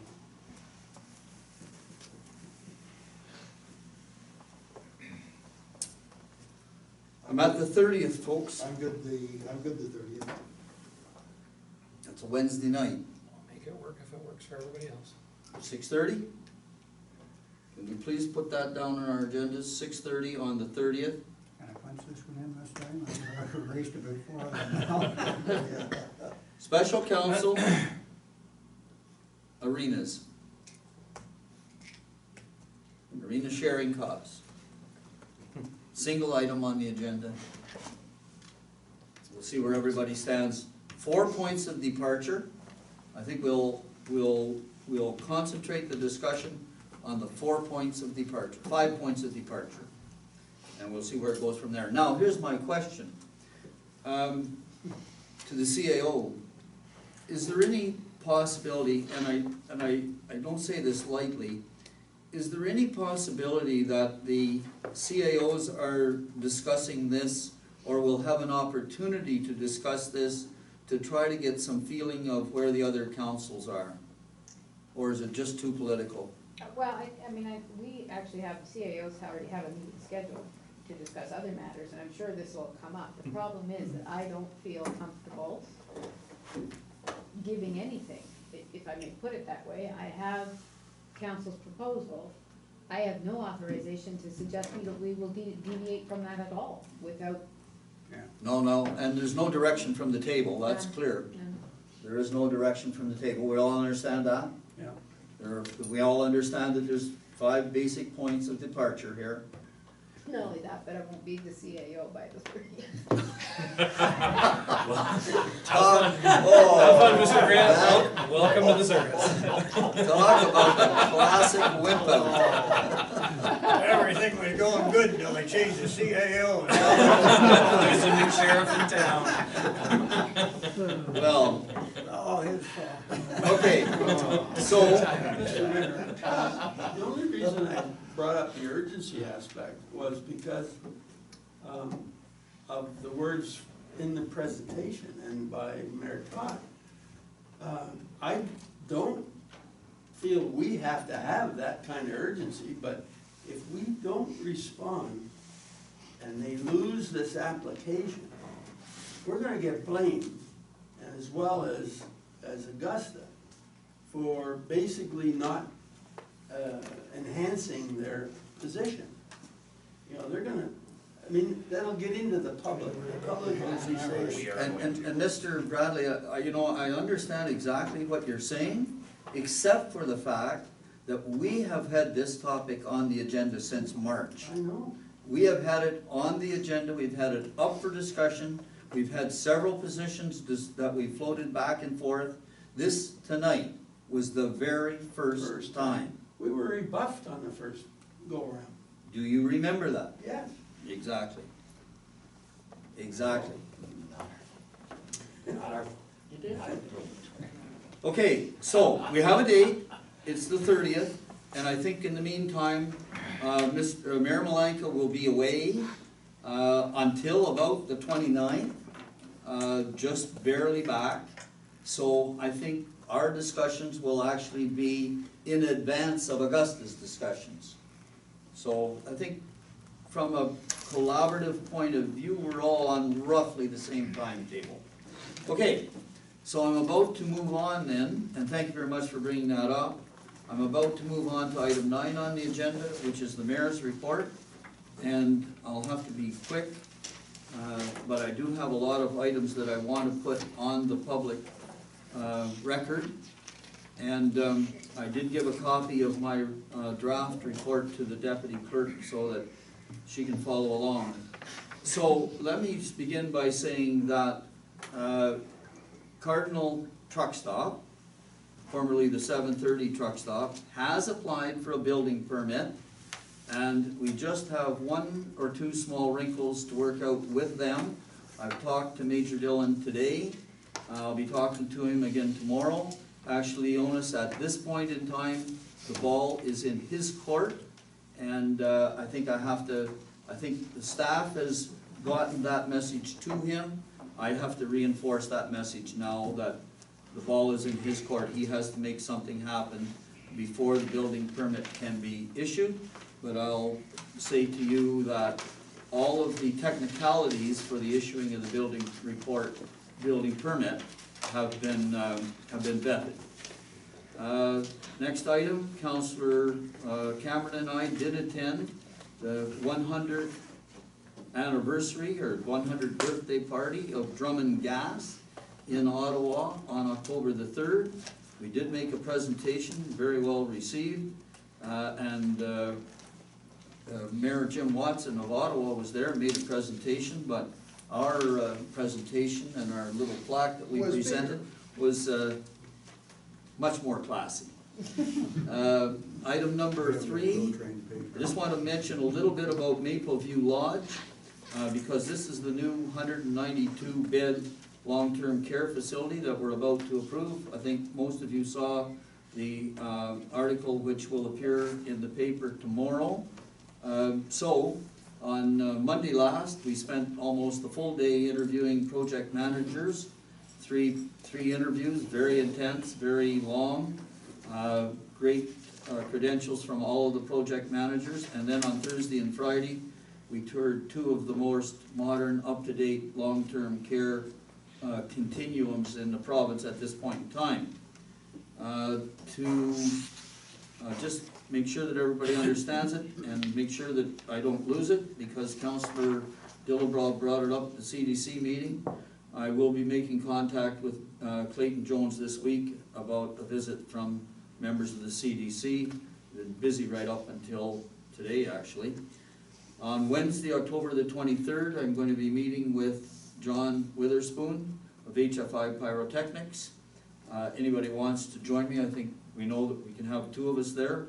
If there's more than 2, I'll have to ask the clerk if she can come with us. Item number 6, the Brockville Chamber of Commerce will be holding a special dinner meeting on Wednesday, October the 23rd, where the Commissioner of the St. Lawrence Corridor Economic Development Commission, Charlie Mignot, will be one of the speakers, if not the feature speaker. So if anybody is interested in hearing the latest update from the corridor, Wednesday, October 23rd, Brockville Chamber of Commerce. And I did mention to Deputy Mayor Deschamps tonight that there will be a special announcement at the Canarm plant facility on Friday, October the 18th at 9:15 a.m. Minister Clark will be making an announcement. I have no information at all as to what the content of the announcement will be, but I am told that it's a significant announcement for the company. Now, I can't be there, I'll be at an Eastern Ontario Wardens Caucus meeting. Deputy Mayor Deschamps has agreed to attend in my place. That's on Friday, October the 18th. I'm just drawing your attention one more time. The Leeds-Grenville Economic Development Summit will be held on Friday, November the 22nd, starting at 9, and I believe that registration opened today, and that's, well, I It's been think. open for a while. Oh, has it? Oh, yeah. Oh, okay, well, they announced the speakers today. Yeah. Right, so I'm just hoping that you'll get me registered. Of course, I'll be there anyway. Now, item number 9, I want to put this on the record. And it has to do with Lake Ontario water levels. And as you will know, as council members, it is some time since I've spoken about our meeting, or lack of meetings, with the International Joint Commission. MPP Barrett organized 2 of those meetings. They were very productive meetings. All of the riverfront mayors were there. The IJC was represented by both the chair and the co-chair, and quite a number of staff. Both MP Barrett and MPP Steve Clark urged the International Joint Commission to get out into the public and to make their positions known as to what they were going to do about these high water levels. The long and the short of it is, the silence is deafening. The IJC has just announced that they've appointed one more person from Montreal to the St. Lawrence River, Lake Ontario St. Lawrence River Control Board, and they've appointed the city manager of the city of Greece in New York State also. So there's been 2 appointments to the Lake Ontario St. Lawrence River Control Board, but that's all we've heard. Now I want to read you something that came today, because I think it's of utmost importance, and it's for the public record. No lawsuit against the IJC can stop high Lake Ontario water levels. And this is from the Buffalo News, Buffalo, New York. This comment piece from a meteorologist notes that current outflows down the Niagara River and out of Lake Ontario into the St. Lawrence River are running well above average. The control measure at that point for Lake Ontario has real limitations on how much mitigation it can provide, especially when the entire Great Lakes system is loaded at these levels. Lake Ontario actually went up 1 inch last month. Excuse me, Lake Superior actually went up 1 inch last month. That's a lot of water. Sadly, the idea that this Eastern Ontario, Lake Ontario controlled outflow can make a dramatic difference in this situation is an engineering fantasy, despite the understandable anger and frustration of Lake Ontario shoreline residents. This is the first time that I've seen it put in writing. The meteorologist is not named, but what has been happening from the IJC and from their staff, they have been telling us that these high water levels are a phenomena of nature. The Great Lakes are at their highest levels in history, within an inch. And Lake Superior going up an inch in August, as opposed to down, is a major factor. Where's the water coming? The water is coming from up there. It's as simple as that. Rainfall. And this is a major, nobody realizes the size of the basins, the size of the catchment areas. Now, I want to put one thing in context. Everybody knows that the control point is the Moses Saunders Dam. And everybody knows that the Lake Ontario St. Lawrence River Control Board has had those gates opened at 10,400 cubic meters a second for the longest period in history.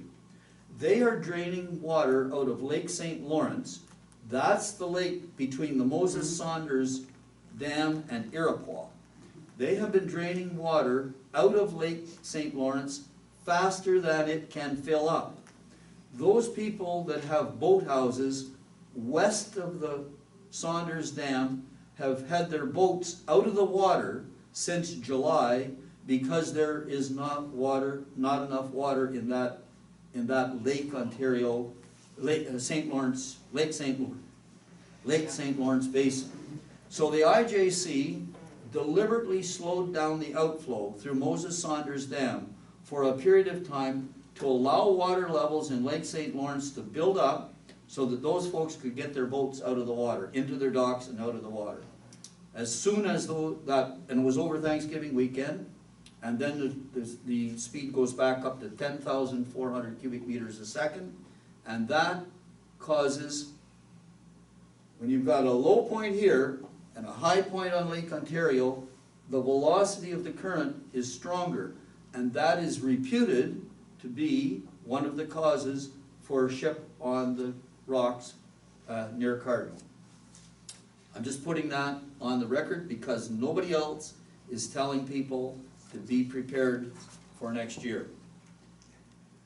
And that's the last item on my report. I will be attending an Eastern Ontario Wardens Caucus meeting in Lindsay on Thursday and Friday this week. And so, looking for item number 10 on the agenda, which is the question period. Any questions from the audience? Press first. No questions from the press. And Mr. Lowry's noticeably quiet tonight because generally at county council meeting he has at least one or two questions for us, sometimes. So moving on, there is no closed session this evening. The chair is looking for the motion to adjourn. Oh, sorry. If I may, Yes, I have a question, by all means. perhaps a comment, and just a couple clarification items. The grant that's being applied for, is it the feds? I read something about the federal government contributing 50% to that 10 million procedure there at Highway 43.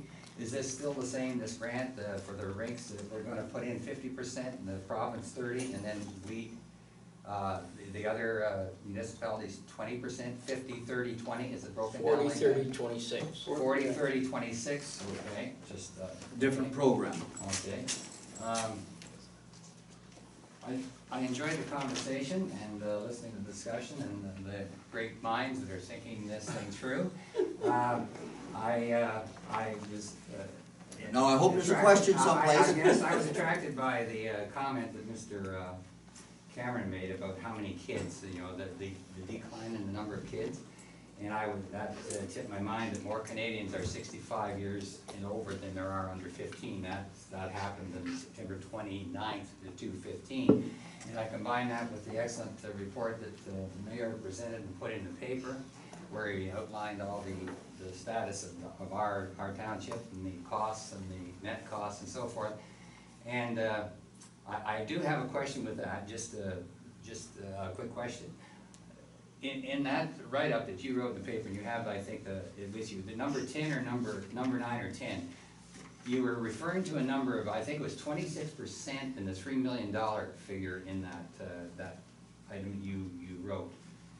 Am I correct there? I wasn't clear on what is meant, what those numbers meant and how you arrived. Like, they came in, you made the perfect proposal about, you know, we've been carrying this for 2 years and the cost to our taxpayers, and you made an excellent, and you said you needed a business case, and then your proposal was somewhere the 9 or number 9 or clause 9 or 10, where the numbers came out, was it 26% or something of